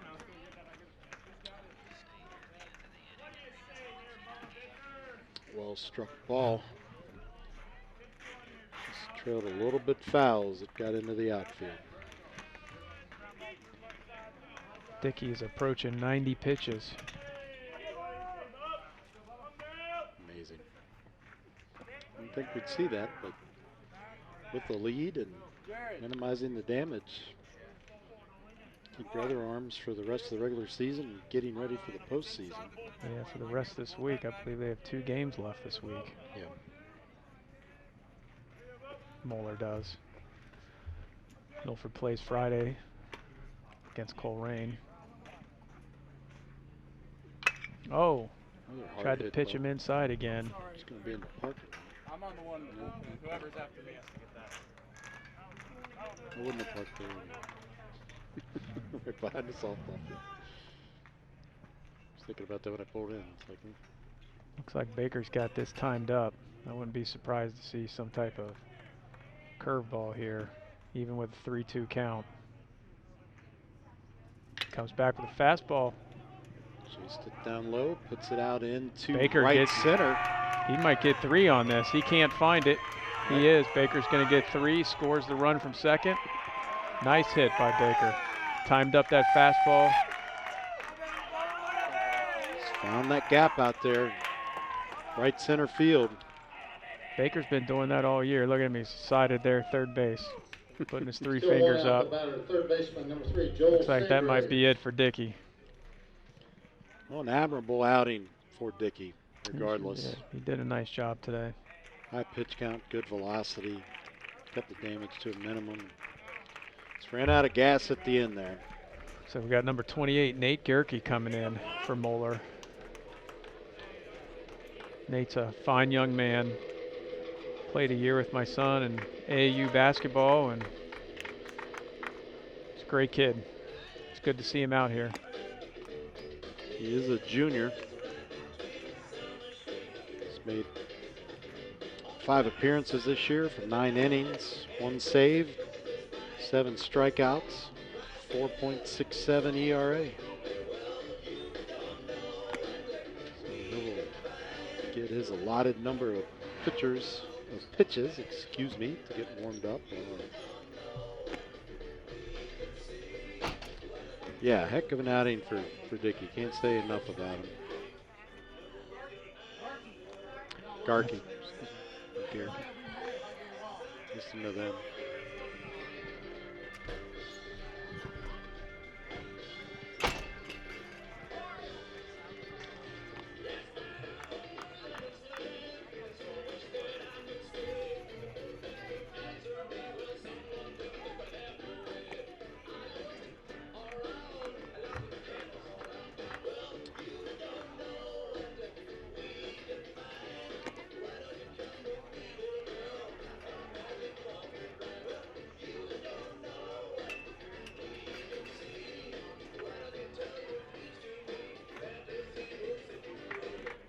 Milford's cut the lead to 2. Moeller. They scored 5 runs, and it looks like on 2 hits. Pitching change for Moeller. Now on That's the mound, correct. 28, Nate Garkey. Segrave, who struck out looking and flew out to center field. His previous 2 at bats. Jumps all over that one. Is that going to find the gap in left center? It sure is. Oh no, he pulls that down. What a beautiful catch. What a tremendous catch by the center fielder. He had wheels to get there, and he got that one. Maybe a little bit of luck on his side as he reached the glove out. The important thing for Milford, though, is they get 1 more run and cut the lead to 1. Wow, what a hard hit ball, though. What a tremendous effort by the center fielder. Hey, Segraves did his job. That's what it's about in baseball. Do your job. I was looking at the Moeller gun down there. That came in at 79 miles an hour. Look at that. Wow. Wow, what a beautiful catch. Tremendous concentration. Nice job there. That could have saved the lead there. 2 outs now. Hard hit ball right up the middle for Hewlett.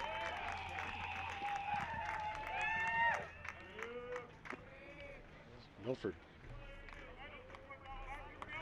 trying to let the rally continue here after forcing the pitching change and scoring 4 runs in this inning. They've shown themselves to be a big inning team. Good stop by Manley, the catcher there, down in the dirt. Good job by Hewlett to stay where he is at first.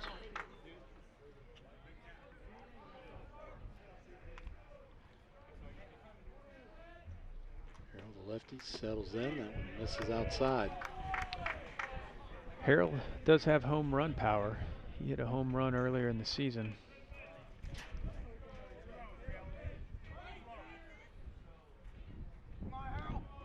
Long 4th inning here for the Crusaders. This is again outside.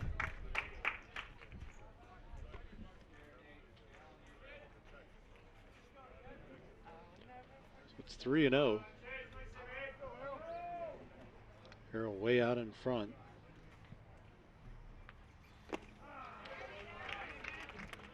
Yerke able to find the inside or the outside corner that time. Get the old Joe Nuxall there, the inside outside. I miss old Joe. Yeah. Oh, it goes opposite field. That might be in play. It Sure is. Yeah, landed just a foot or so inside the baseline. Hill gets the third. Harold gets a double out of that. Hard hit ball right down the left field line.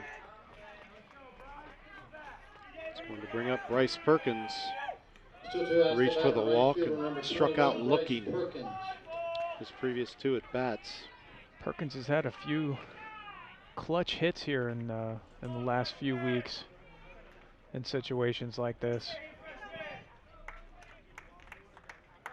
Eagles have the opportunity with a hit in the gap to go ahead. And good block by Manley. Gerke misses outside again. Right-handed hitter.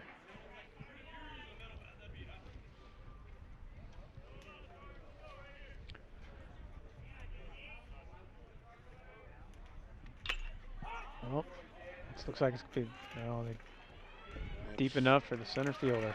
Pull it in. Perkins, the third out.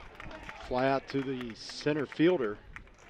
But the Eagles score several runs to make this a one run game. Easy for me to say. They scored 4 there, 7-6 as we head in to the top of 5. So comeback inning for the Milford Eagles. That big inning Tim talked about a couple times came to fruition.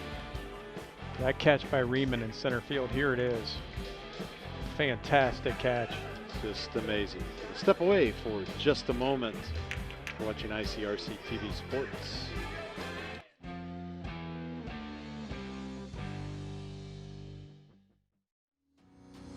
Hello, everyone, and welcome to ICRC-TV Sports. Tonight, Milford Eagles win. Got it. Separate. Touchdown! Unbelievable. Milford has stormed all the way back. On air or online, this is media for your community. This is ICRC-TV. Welcome back as we enter the top of the 5th inning. Let's revisit our keys to the game. The Crusaders are out in front of the Eagles 7-6.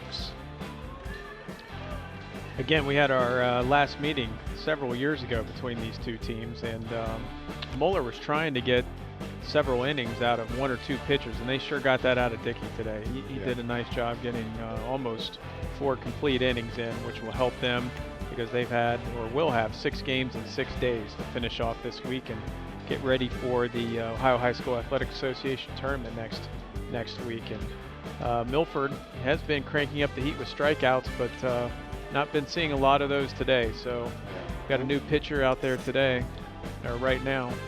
Only 2 so far. Trey Montana and Langenkamp had one. Both struck out. Former swinging, the latter looking.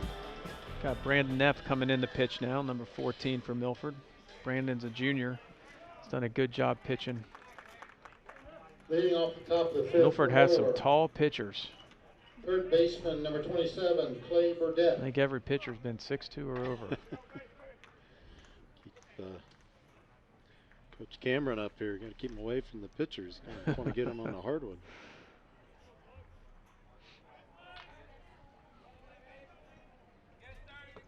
Pitching change from Milford now on the mound, number 14, Brandon Neff.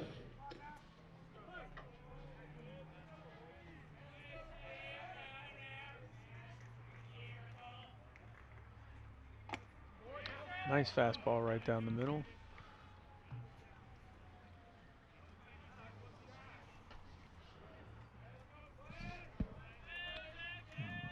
Neff, 9 appearances, 25.2 innings pitched. 2 wins, 2 losses, 25 strikeouts. 75-mile-an-hour off-speed pitch there. 3.8 ERA, 3.81. Head 0-2, and this is a little high there.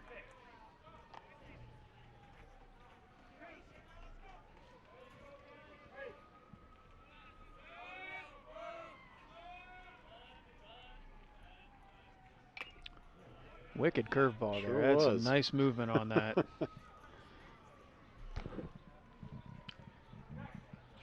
Just thinking the exact same thing. That one started off way inside and then swung way outside. Burdett able to get a little bit of the bat on it. On 1 and 2, but we'll go down swinging. Comes one of those strikeouts we were talking about in the keys of the game. See if Neff can keep those up. With 1 out, is the batter of the catcher, number 5, Nathan Manley. Look at the last one there. Great pitch.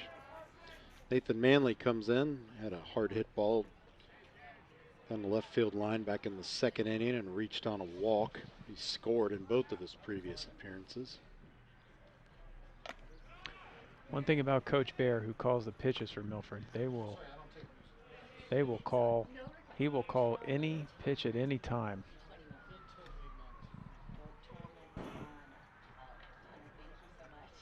Oh, inside hit him.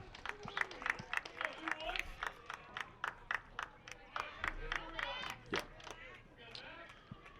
we just got a correction on the pronunciation over at DH. It's Tramontana. Tramontana, excuse me. Max Tramontana. So apologies to him and his family for the mispronunciation earlier. Max popped up to the pitcher and struck out swinging. Manley on first. He's 2 stolen bases today. Not many looks from Neff over at him. He's got a pretty decent lead over there. I think what a lot of people don't realize sometimes is that most stolen bases are not on the catcher. Most of them are on the pitcher. Yep. Because they don't look over enough, or they have too long of a delivery home out of the stretch. Right. It's that nice curveball again, Yeah. just misses. That one didn't go as much inside that time, so just missed it outside. You always got to mix up your looks to first base so the base runners can't time you out.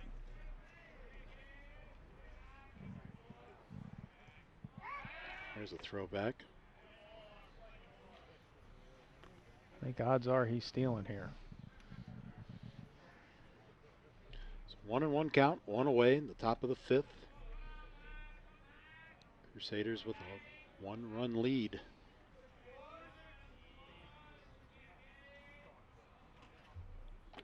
Nice curveball again. Boy, I don't know how that missed. That just missed.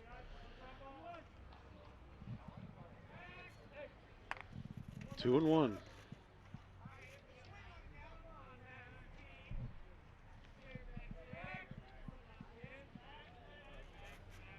Left looks over, brings it to the plate. Sidearm delivery. Fouled off.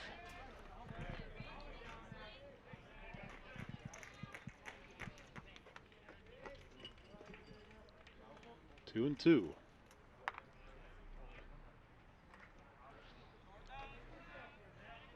Third base coaches are always trying to guess when the breaking ball is going to come to deliver that steal sign. And with a good lead. Bring it to the plate, fouled back. There it was. Kind of hung that curveball a little bit.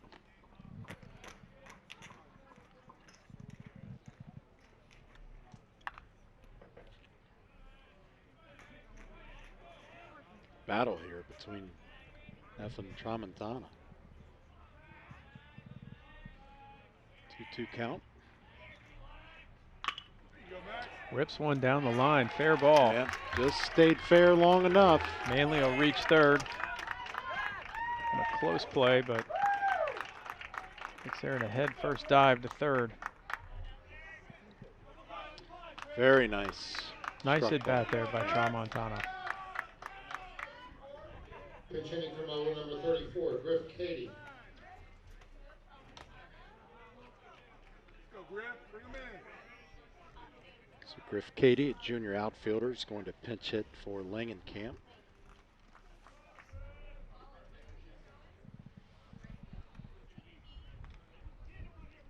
We have one out here, second and third. Moeller's got a 1-run lead.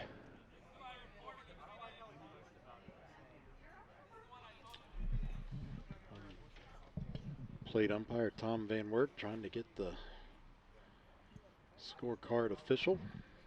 The substitutions. The pinch hitter. Still in basketball season, talking about substitutions still.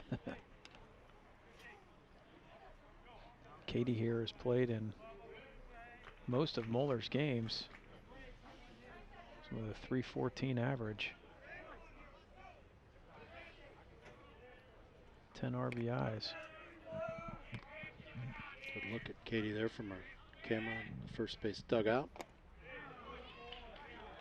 On that outside corner for Neff.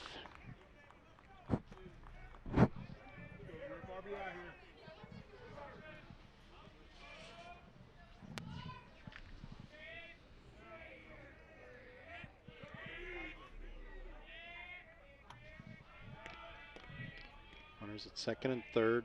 Tramontana with a generous lead.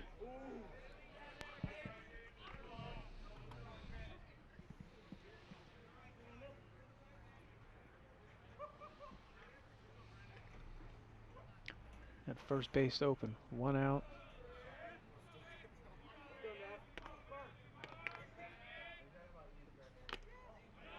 This is outside.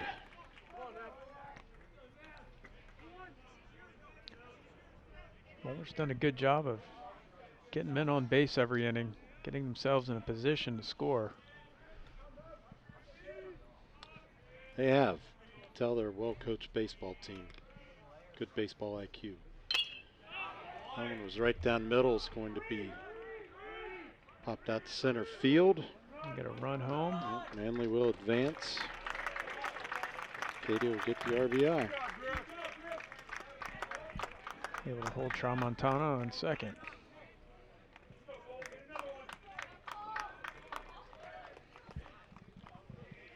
So 2 away, back to the top of the order. 2 outs, top of the order for Moeller, center fielder, number 4, Cole Riemann. Cole Riemann. He would grounded out, flew out, popped out. One of the few Crusaders who hasn't reached base at all in this game.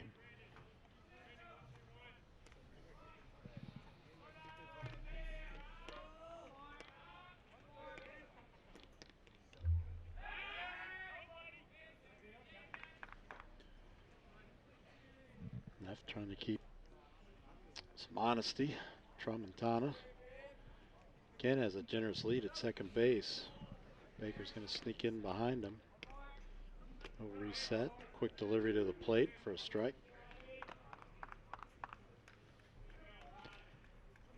See if Riemann can follow up a second big play here after that catch in center field.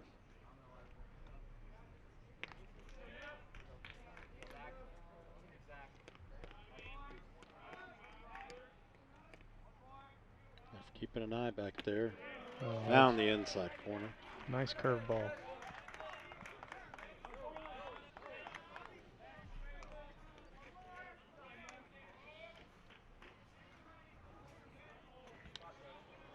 Two and two for Neff on Riemann. 2 away. We're in the top of the 5th. The pickoff play at second. Oh, close. Sure Just was. got back in time. Shot by Baker to get back behind the bag quickly. Take a look at the replay. You'll see how close it was. Tim was spot on.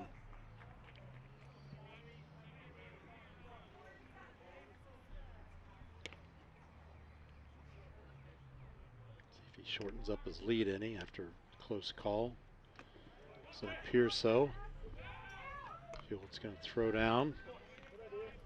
Tramontana was leaning pretty heavily toward third.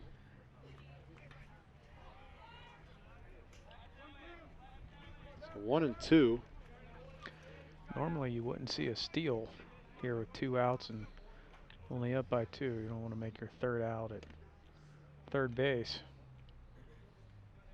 I think you'll just saw him leaning at the outside pitch, got him in good position. That one's going to be hit into center field. Is it going to drop in or no? Oh, he got it. Fantastic diving catch. Couldn't quite see that with the umpire there, but Hilliard popped up with an awesome catch. So at the end of 5, it's Moeller 8 and Milford 6. We'll be right back with the bottom of the 5th. You're watching ICRC-TV Sports.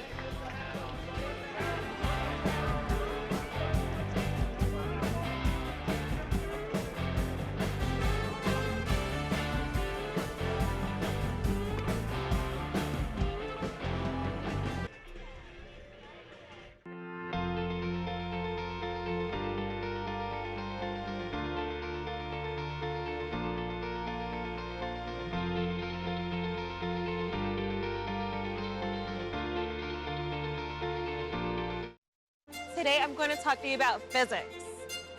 Come on in, girls. Let's go. This is the first rocket to get humans to Mars. Really tall. I'm a rocket structural engineer, designing and building parts of the rocket. You are the generation that will be stepping foot on Mars. Do I have a group of astronauts on my hands? Yes. You can become a rocket scientist or whatever else you want to be. Roll over. When you adopt a shelter pet, you discover all the things that make them unique. And your mother. They're a little bit of a lot of things, but they're all pure love.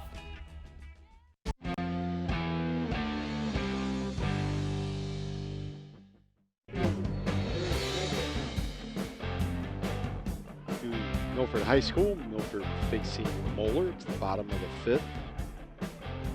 Jared Frederick reached on a walk in his last at bat and hard hit ball to left or right center back in the second inning.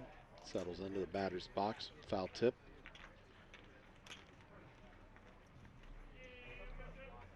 It's the number 6 hitter for Milford.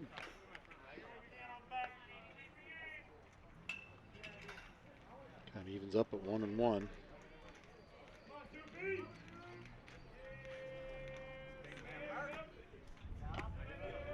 This is high.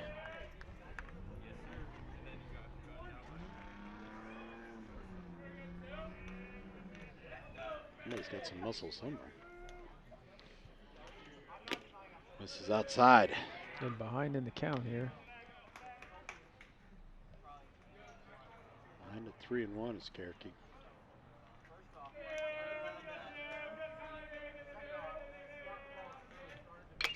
Frederick offers at it. Flies out to left fielder. Just got underneath it just a little too much. Nice solid hit, but just right at him. Throwing out the batter, second baseman, number 13, Jake Mills. Jake Mills struck out swinging, had a walk, and ultimately scored back in the fourth inning. One away here.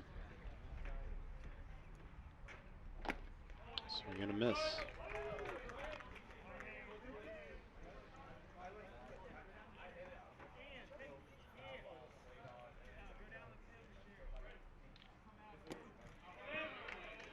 Cherokee not exactly working slow. Came pretty quick with that pitch, Tim. Nice off-speed pitch there on the outside corner. He froze Mills there a little bit. Goes behind at 0-2. Yep. Offers at it and not able to get that one to roll foul.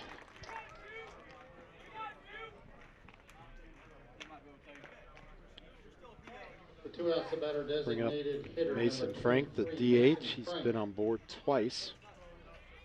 Scored back in the fourth inning.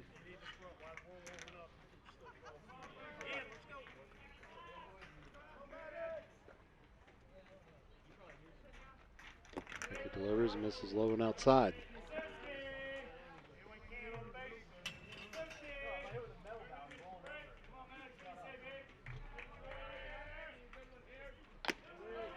High and outside. Having trouble dialing it in here for the moment.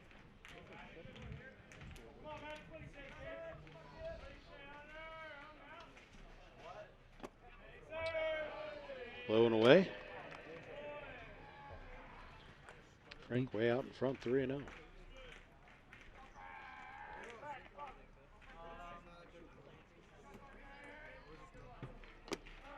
Oh! Wow. Okay. What, I thought he missed that one. Yeah.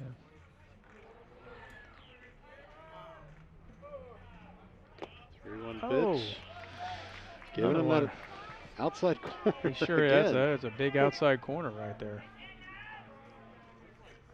But you have to adjust as a hitter, know what they're going to call, and you can't watch it again. Comes back inside. Frank fouls it off down the first base line, or first base side, excuse me. Frank's a good hitter. If he gets that outside pitch again, he will slap it to the left side of the field. Fouls this one off down the third base side, well out of play.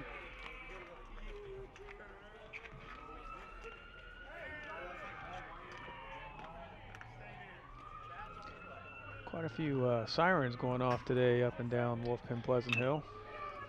Oh, Frank falls down. Yeah, battles inside, and then I don't know if he. Boy, I hope that wasn't a hamstring or something. Looks like he twisted something coming out of the batter's box. Looks like his cleats got caught up in the dirt. He's okay. That's the important part. Okay, we will step away and be back with the top of the sixth. You are watching ICRC TV Sports.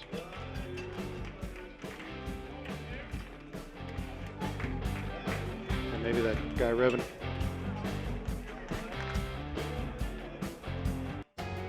On air or online, this is media for your community. This is ICRC-TV. Hey, sports fan! Did you know the OHSAA is among the national leaders in social media? Check out the OHSAA's social media platforms for news, tournament information, accomplishments, helpful links, and all the items available in the fan guide, including photos, DVDs, and publications. Check out OHSAA Sports on Twitter, Facebook, Snapchat, and Instagram. And who knows, you may be the next featured face.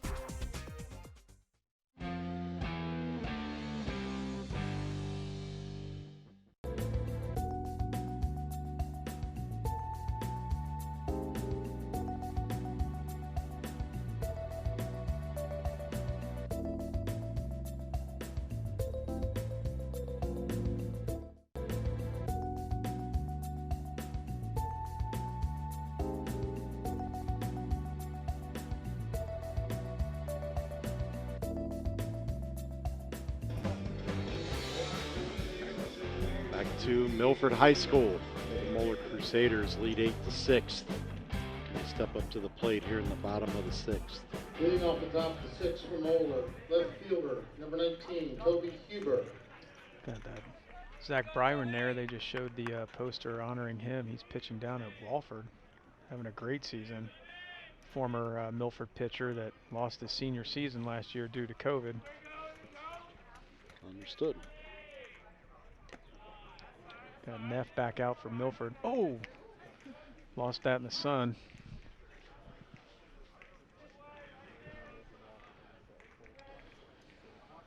Toby Huber scored a couple runs, reached on an error in his last at bat, also a hard hit ball to right field back in the second. Moeller dugout didn't like that.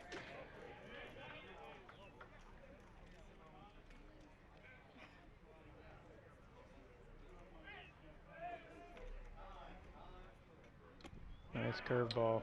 Got him looking. Huber checked the swing, but the pitch fell right in there for Neff. It's out in front, 1-2.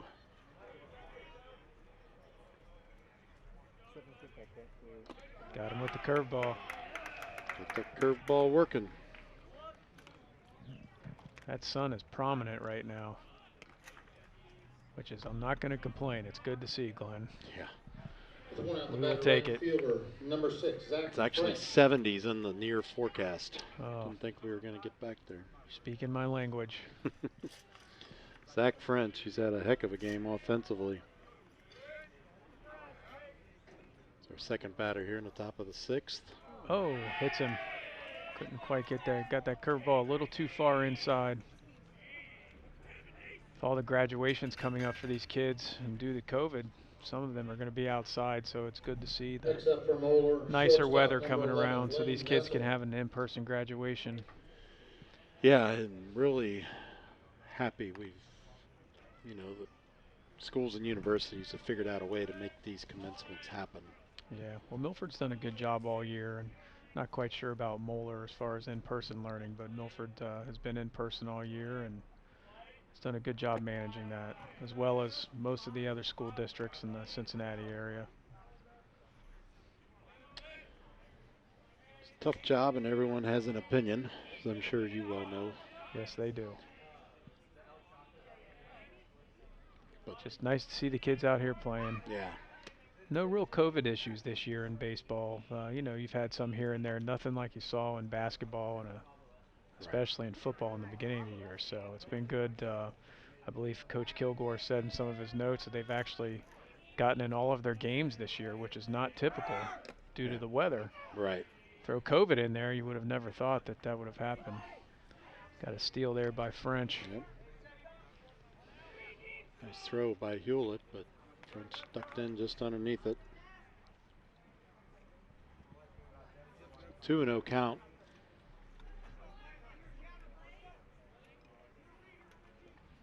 Yeah, you just really, have to admire the willpower of these athletes to make sure they could have their season and following the protocols, and hopefully staying away from situations where might inadvertently pass it on to someone. Or I'll just give a shout out to all of the students, the staff members. The pickoff play at second for all the schools in Cincinnati that have just worked so hard to keep these kids learning and with their peers, and social emotional issues that are coming out of this and that we'll feel for years to come. So it's kudos to all of the teaching staff around the area and especially the students. Indeed. Got a strike there. The grit that these kids have shown through a pandemic has been amazing. And a lot of times I think they handle it better than anyone else. Yeah. Well, it's the prime of their lives, right? Some of the funnest times they'll have and look back on someday, and they want to make sure they're able to have that opportunity to make those memories. Neff tried to throw that so hard, his hat came off that time as well. Gets behind in the count, 3-1. Trying to prevent Moeller to go up by 3 here. Just going to bring it to the plate and misses outside. So now runners on first and second, only one away. Still one out the Nate batter, Early. first baseman, number 22, Nate Early. Comes in, he grounded out in the first, reached on a walk in the third, and flew out to the shortstop in the fourth. Lefty with runners on first and second.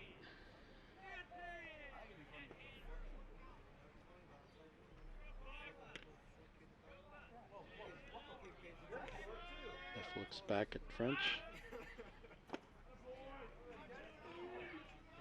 Gets early to offer.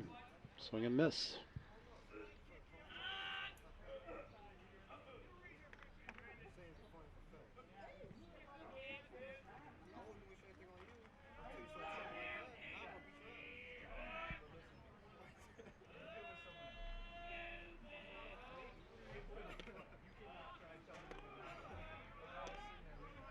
Looks back, delivers to the plate, another hit batter, and that's going to advance the runners. Looks like second. I don't think third. the ump saw that. Oh, really? It sure looked like it hit him. I thought so. I'm sure Josh will give us a look at it, but I'm not sure he did. Looked like I thought I heard it. Looked like Early touched his thigh after that happened. There's the replay. Yep. Did it? Oh, hard to tell there. It sure was. Might have grazed him. Swing and a miss. Gets ahead this time in the count, 1-2.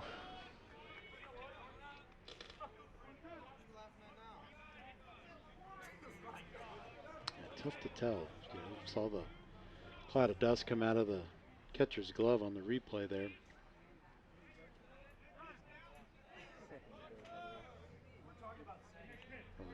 Take time and step out.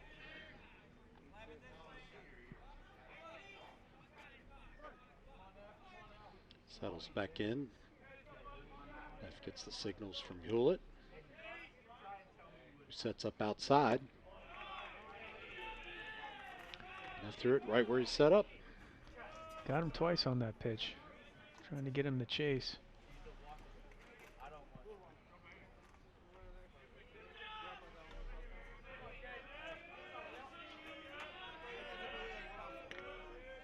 2-2 on the way. This is outside. Full count. He's really working that outside corner.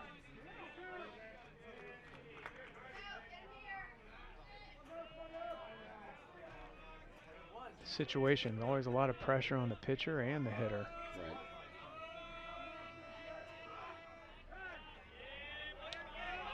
Hurley will take time again, trying to throw that out of rhythm, off of his rhythm.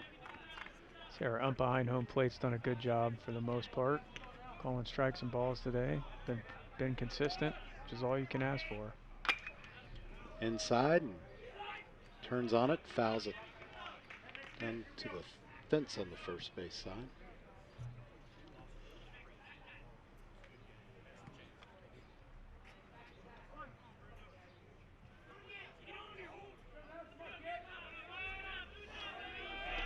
Sets.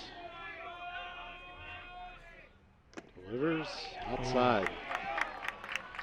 Just could not get that corner he was looking for, Tim. Good job by Early, working the count and bringing it back, and he got down early and gets the walk. Good at bat by Early. So now the bases are loaded.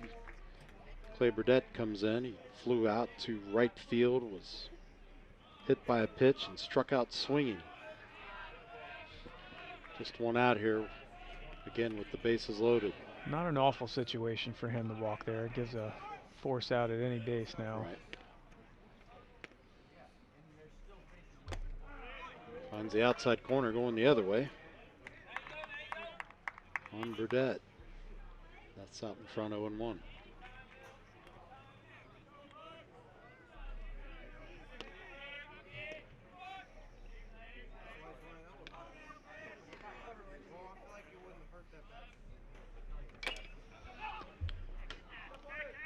Force at 3. Gets a run home. Does his job.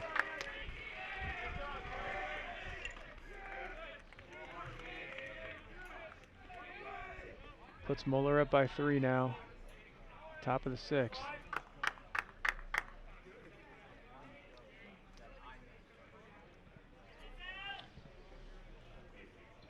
Look who it is. Nathan Manley has had a good game offensively. Drilled one down the left field line earlier in the game, reached on a walk, and then was hit by a pitch and scored in all 3 of his appearances.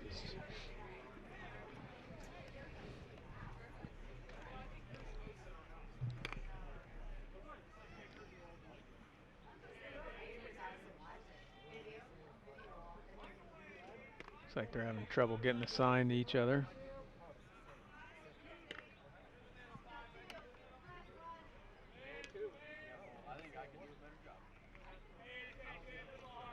Tennis leads at first and second, 2 away. And the offers, swing and a miss.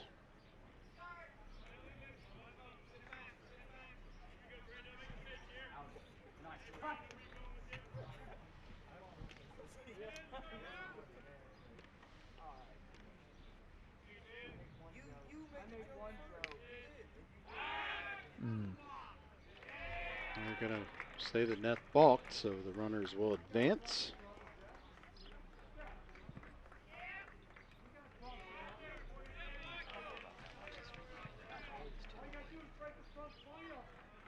Take a look at it on replay and you can judge for yourself. Here he comes set, and yeah, that's close. It looks like he was saying he didn't turn enough when he brought his leg up. Now both runners in scoring position, excuse me, 2 away. It's 0-1 on Manley. This is outside.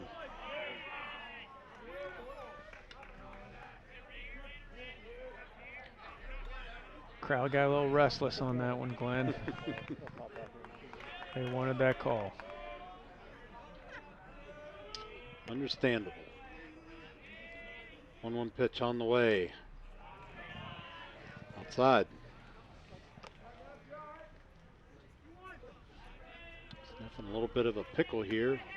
Having trouble locating the pitch he wants. fundamentally, I've just been very impressed with the Moeller hitters today, just working the count, getting those pitch counts up from Milford. Just a miss just off the outside corner there. It's 3-1 for Manley. Yeah, we talked about it earlier, Tim. Just high baseball IQ for sure. And with the program, with the lineage that Moeller brings in to this season,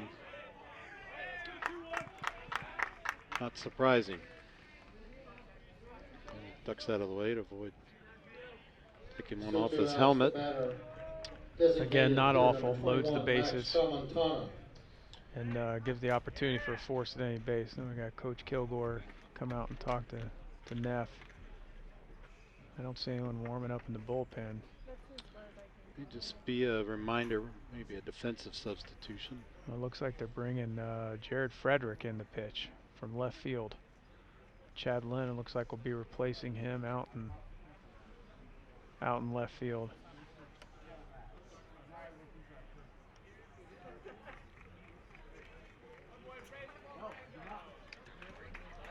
Yeah, well, Frederick warms up. We'll step away for a quick break. Moeller's out in front, 9-6. You're watching ICRC-TV Sports.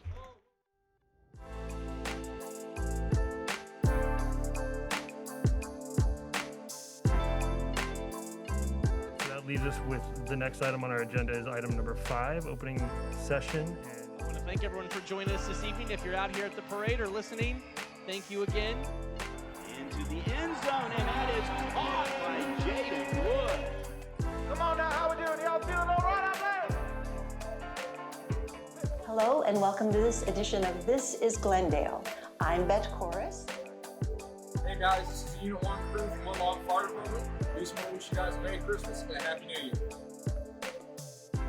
And of course, you can always go to ICRC-TV.com. Always a great day when ICRC is involved. Another edition of ICRC, bringing the community to you.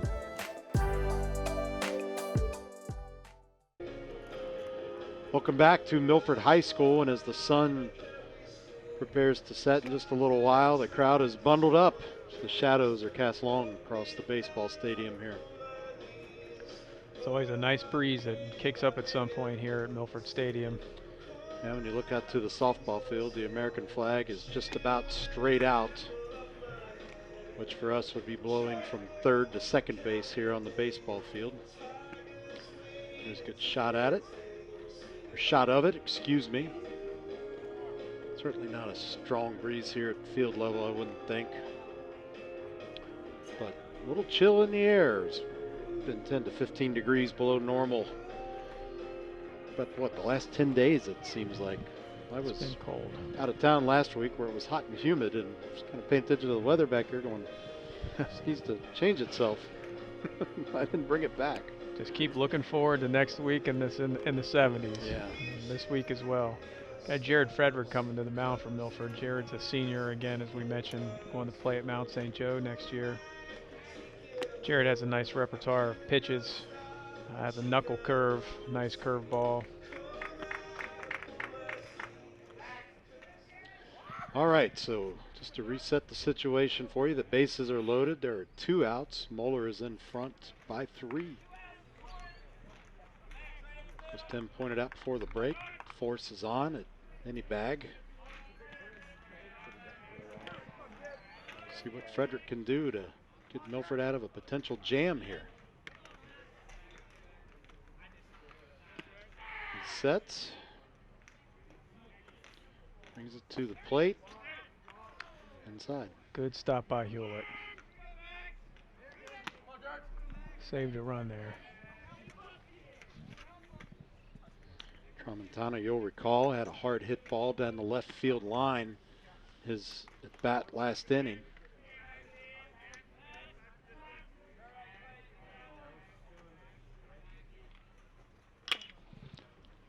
It's a little piece of it, but it'll bounce foul.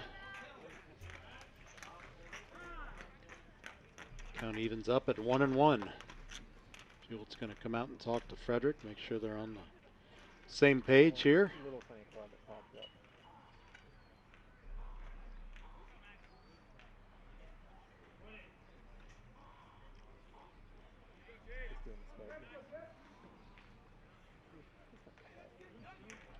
Hewlett will settle in.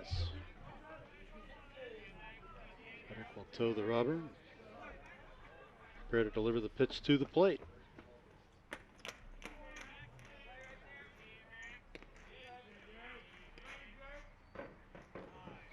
This is low and away, and that's going to score a run.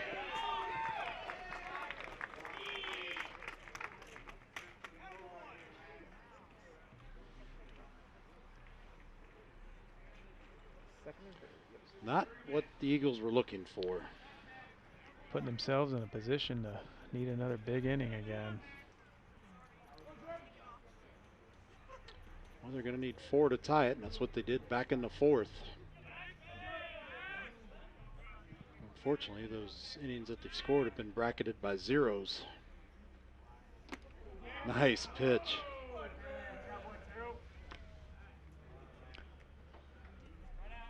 Two down, trying to get Tramontana here.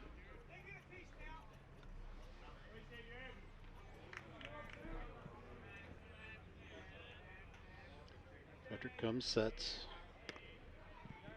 Runners with a good lead. Misses outside. And miss outside again, make things even tougher.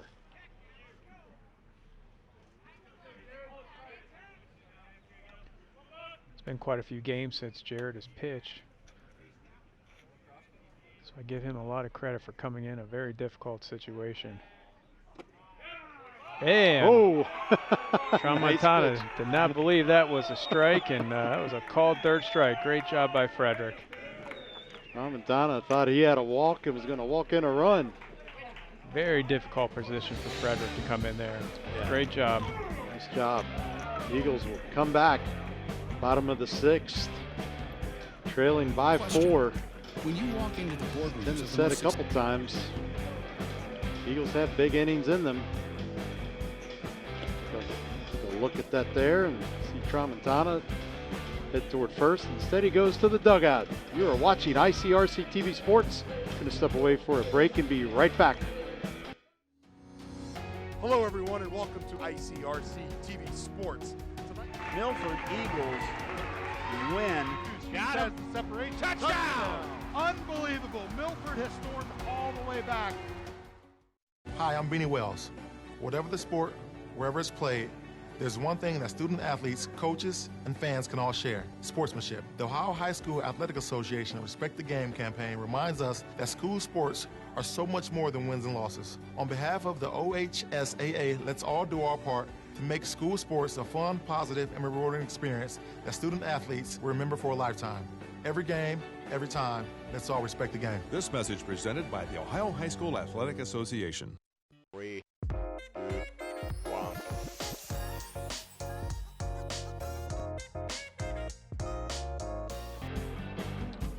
Welcome back to Milford High School, and there are those shadows we were talking about. Clouds have thickened up a little bit. The sun has moved further west. Eagles looking at a 4-run deficit here in the home half of the 6th. 6 outs left, Glenn, to try to tie this up. Oh. Hilliard takes one up by the head.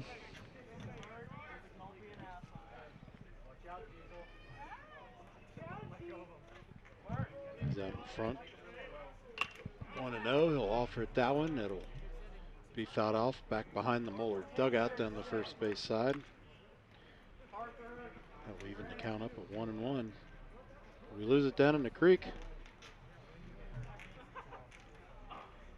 Maybe best just to leave that one there if so. Ooh. It's the outside corner. Hilliard doesn't like that call. One thing batters always have to learn, though, is if they're going to call it, don't watch it again. Right. Learn from it. And he didn't. He Shortstop fields it. He's safe. Yeah, He outran beat it. that out.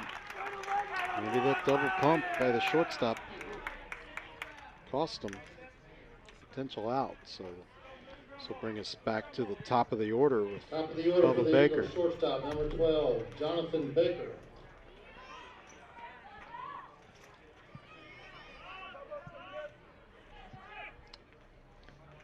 Could have been routine, but Baker legged it out. He's got a good aggressive lead at first.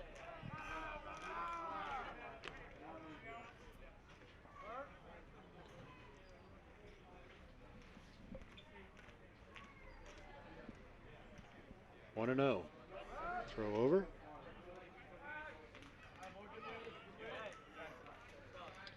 Baker struck out looking, flew out to right field, and then had a big hit to right center back in the 4th inning. That was a bomb. Absolutely. Comes to the plate. It's going to be popped up out in shallow right field.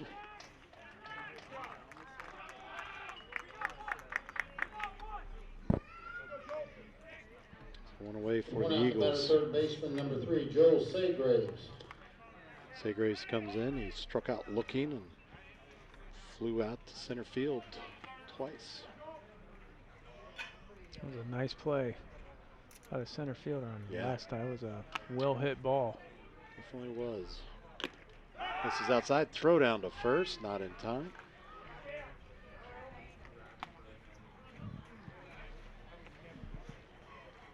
Good throw by Manley down the first.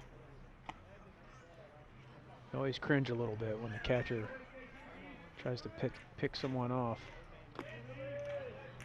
Down in the dirt. Manley's done a good job behind the plate today. Indeed he has. He did his part offensively as well. Very aggressive lead. Manley's sort of staring back.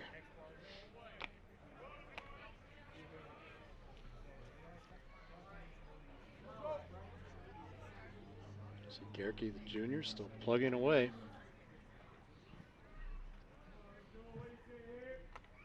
And hang on to his team's 4-run lead, gets the outside corner.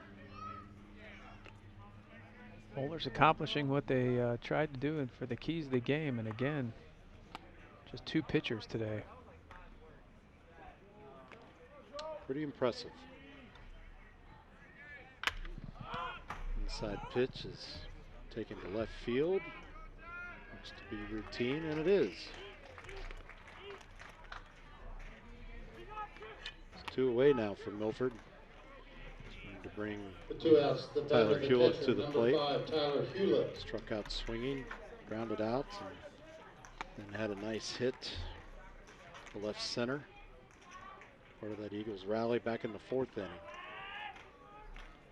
This has also been 3 games in 3 days for Milford. Outside corner and finds it. Nice curveball by Gerke there.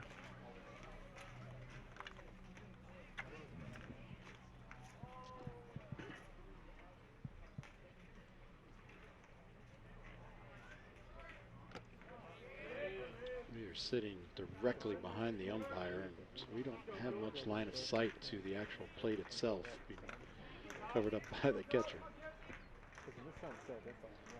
For Tim and I's vantage point.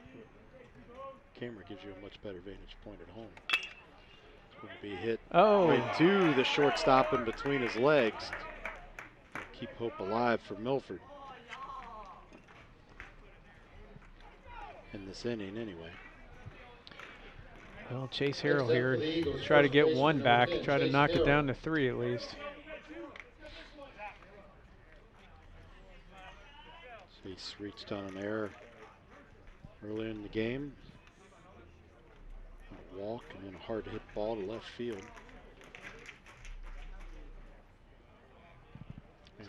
Pinch runner for Milford. Conference up.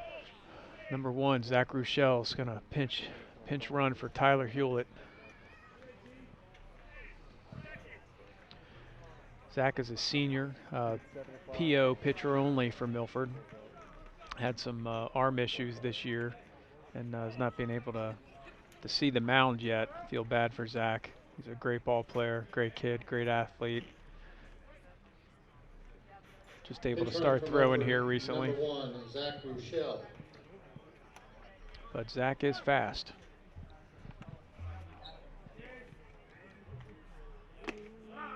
Anything hitting the gap, Zach has the opportunity to score from first. Kirky gets out in front on Harrell. 0-1.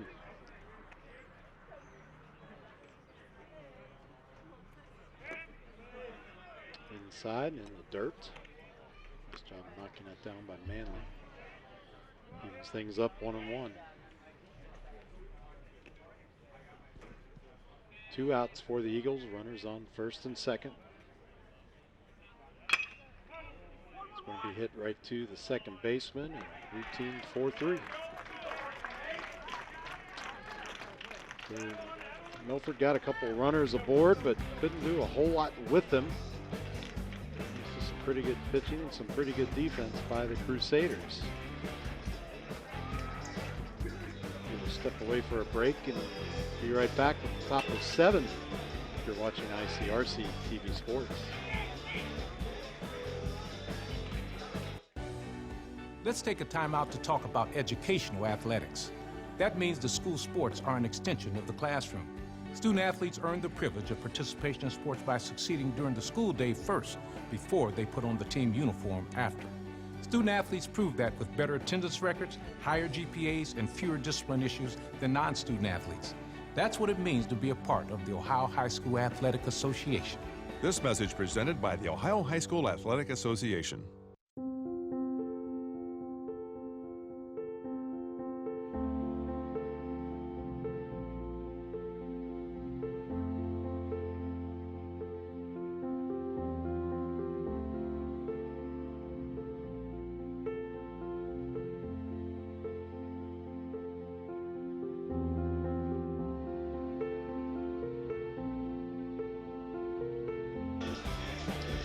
Welcome back to Milford High School for the top of the 7th. Moeller Crusaders lead Milford 10-6. Jared Frederick will stay on the bump for the Eagles. There's big Jack Ackerman right there. Got to mention him, my son. There you go. On the left. Big 6'9" pitcher. Proud of him. Signed to go to Marietta College to play basketball. Had their signing day today. 7th for Moeller.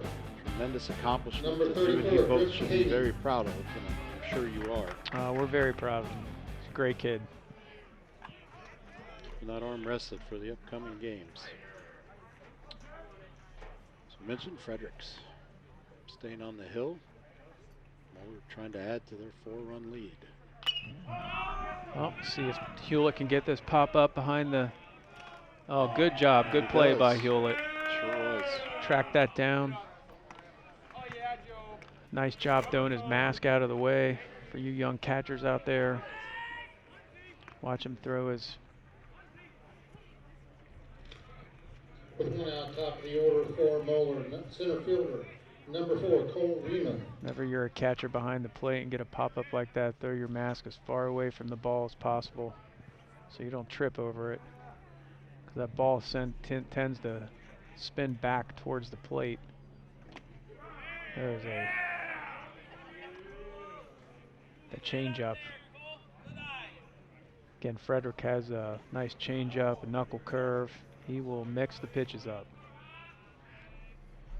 This is Cole Riemann. We're back to the top of the Moeller order. He's yet to reach base. He had a ground out and then 3 straight flyouts, third base, shortstop, and center field.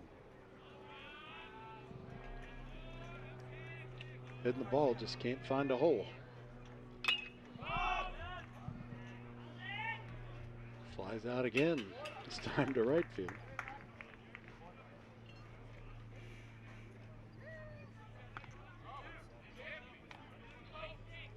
The 2 down, the batter left fielder, number 19. 2 away for the Crusaders. Huber.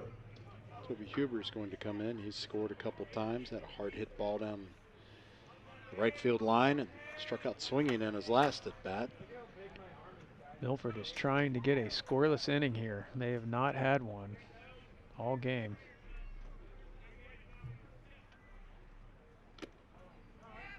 Got away from Frederick a little bit inside.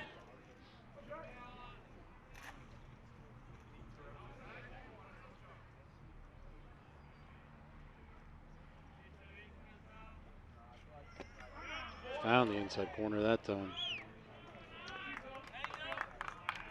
That had to be about 60 miles an hour, if not less.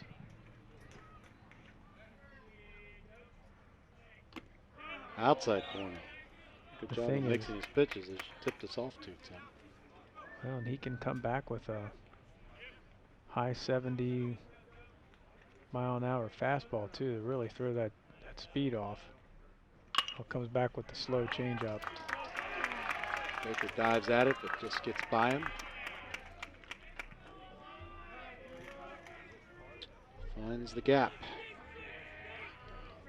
So runner aboard, still 2 outs. Still 2 outs, the batter, right fielder. Zach French, number who's 6, had a Zach heck of a French. game offensively, comes back to the plate.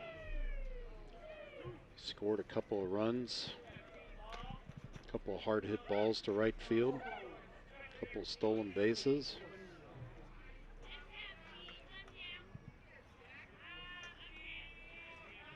Pitched on a walk his last at bat. Outside runner goes.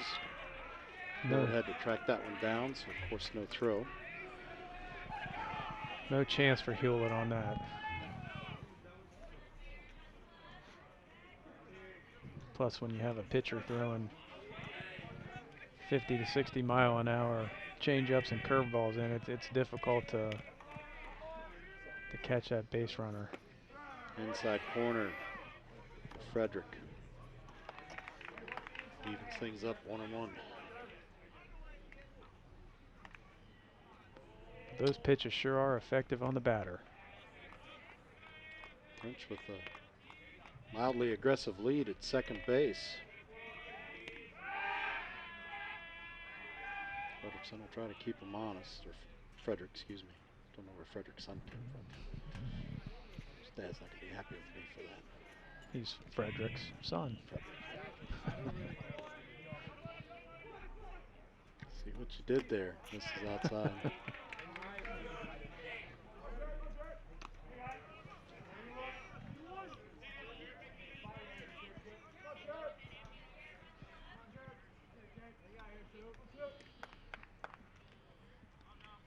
French confident in that batter's box, thinks he may have it figured out here.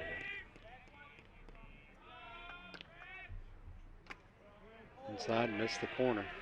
He sure is freezing them with that. Whether it's the knuckle curve, I can't tell, or just a straight up changeup. French out in front, 3-1, not 3-2-1, 3-1, excuse me.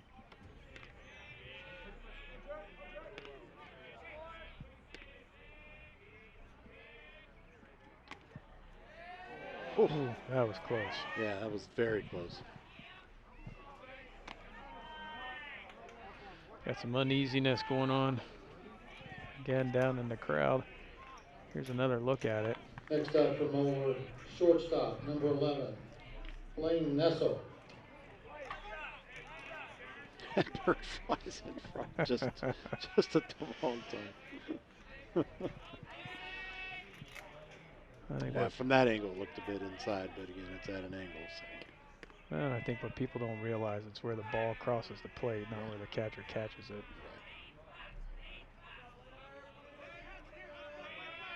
Hewlett does a good job framing pitches as well. He's an excellent catcher. He'll be going to Asbury College to play baseball. Hit right to third and a force out. And they get their scoreless inning. That they do. Good job of getting out of a jam there. Well, Milford has 3 outs here to get those 4 runs back. Try to tie this up. Milford needs 4, as Tim said.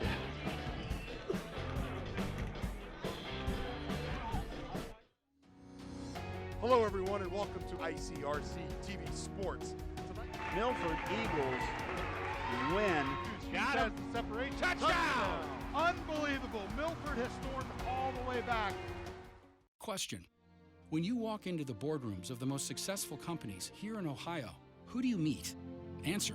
Men and women who played high school sports. Education-based high school sports give us more than athletes we can root for. They give us leaders we can depend on. Question. So where will we find tomorrow's leaders? Answer. High school sports. This message presented by the Ohio High School Athletic Association and the Ohio Interscholastic Athletic Administrators Association. On air or online, this is media for your community. This is ICRC-TV.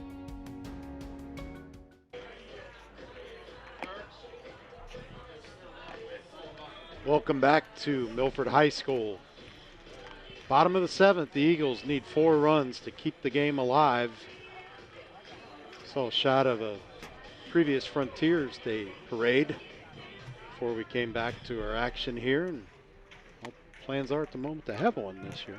Well, I think we heard from the governor today that things are all going to open back up and all mandates will be lifted, except in a few locations, effective June 1st or 2nd, June 2nd. So I'm sure there are many people happy about that. And very exciting news. It has been a long, how many, 15 months? It's been a long time. Bryce Perkins fouls one off. It's behind 0-2. Yeah, definitely nice to see light at the end of the tunnel. It's changed our way of life in so many ways, and some things we may never go back to, but some things we'll settle right back into, and that's what I'm looking forward to. Yeah.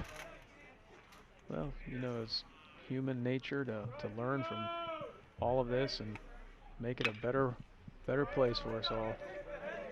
And you're right, there will be some things that will come out of this. It'll be good things. Of course, there's a lot of things that haven't been as well, and you know, condolences to all of those that have lost someone to COVID. And the folks that have suffered from it the most, particularly the elderly, it is just brutal, as you know. Not breaking news, and yeah, I agree. Just feel for the families of those who have had to experience long-haul COVID or lost a loved one. So let's hope we've learned some things for the next time around if something like this presents itself. Well, speaking about lights at the end of the tunnel, Milford, they do not give up. I will give them that, and they don't quit. So right in the middle of the order, Perkins takes down for one, is going to pop it out to left center. The center fielder will come over. Well hit ball, but it's too high in the air. One away. First supply of baseballs for Mr. Van Wert behind the plate. We take a look at our cable TV replay schedule for our Spectrum and Optics customers. And of course, you can always find this event and all the other community programming on our website, ICRC-TV.com. Hard hit ball up the middle.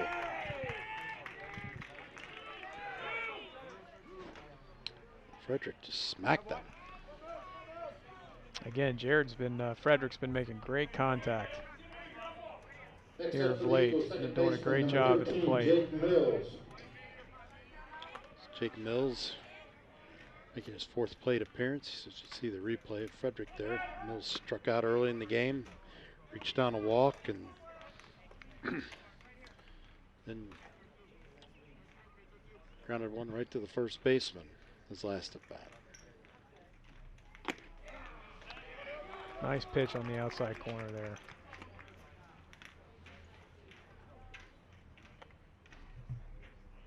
It's a pitcher you always want to get ahead in the count.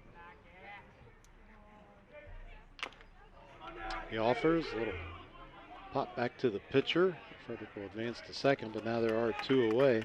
Garkey thought about trying to turn the double play there and made the smart move, up by 4 runs just to get the out at first. The 2 outs, the batter designated hitter number 23, Mason Frank. Mason Frank reached base back in the 2nd inning, was thrown out at 2nd, scored in the 4th, and then another one of those unassisted to the first baseman back in the 5th inning. We're having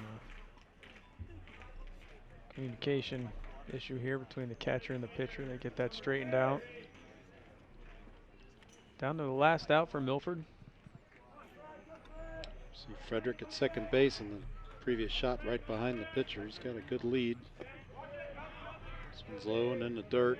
Another good block by Manley. It's a tremendous catcher. He has really kept a lot of runners from advancing today. Definitely has.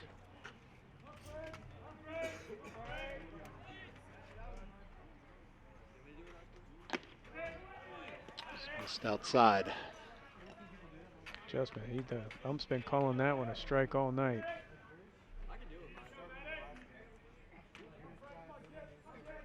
Could have been a touch high, but I noticed more outside than that.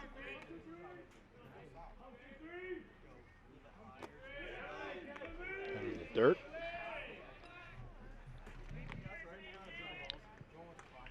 Frank works him to a 3-0 count. Milford needs base runners here.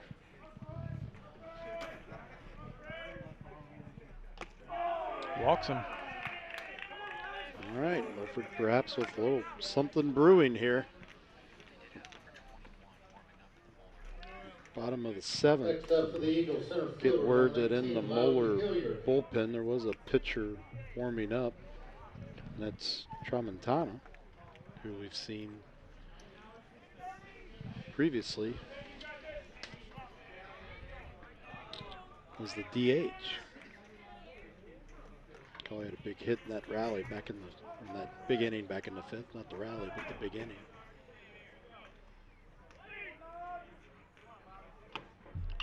There's a hit. Settles in, sends this one to Didn't left get center. past It him, Mitch. drops. It's going to score at least one. We're going to hold up the runner at third. So nice hit. Nice hit for a double for Hilliard. Hilliard again, the freshman. He is not afraid to get up there and Still 2 outs, top of the order mix for it the up. Eagles. Great hit. Shortstop number 12, Jonathan Baker. Bubba Baker. Top of the lineup. Yeah, top of the lineup. 2 runners in scoring position. Tying run at the plate.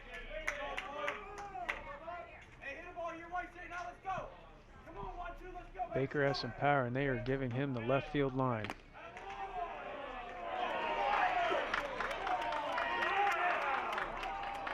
Baker struck out looking, flew out to right field. A hard hit ball to right center. And a pop-up was last at bat.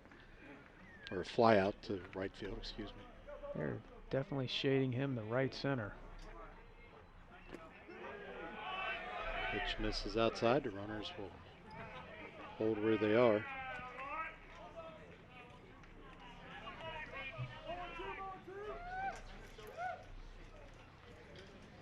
It's a good opportunity here for Baker.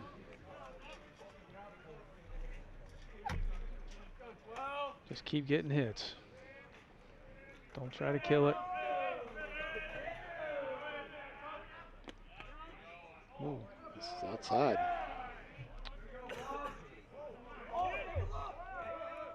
Two and one.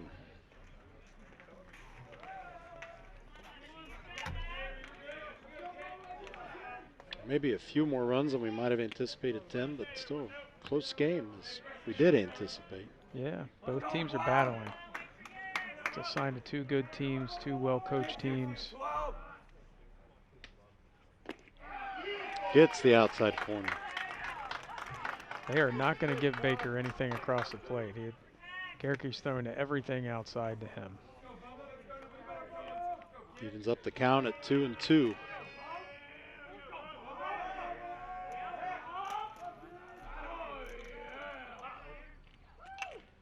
Fouls this one back. One came in a little high, but from our vantage point looked to be right down the middle.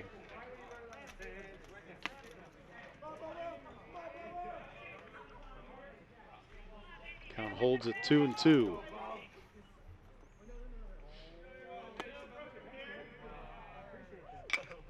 Outside, a little chopper to the second baseman who will go over to first, and that will do it. Gerke works out of that, does a nice job.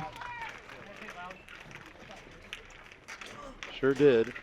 Credit to his defense, but Milford Eagles come up short as they will fall today 10-7 to the Moeller Crusaders of the GCL.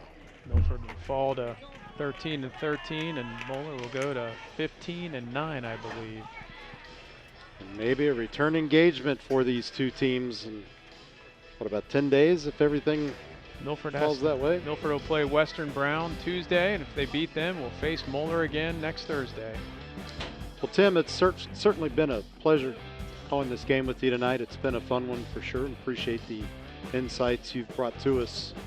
And on behalf of our crew, especially our executive producer, Jason Dudley, and our producer, director in the truck, Josh Simstrot, we appreciate you tuning in. Been watching ICRC-TV Sports. Moeller wins 10-7.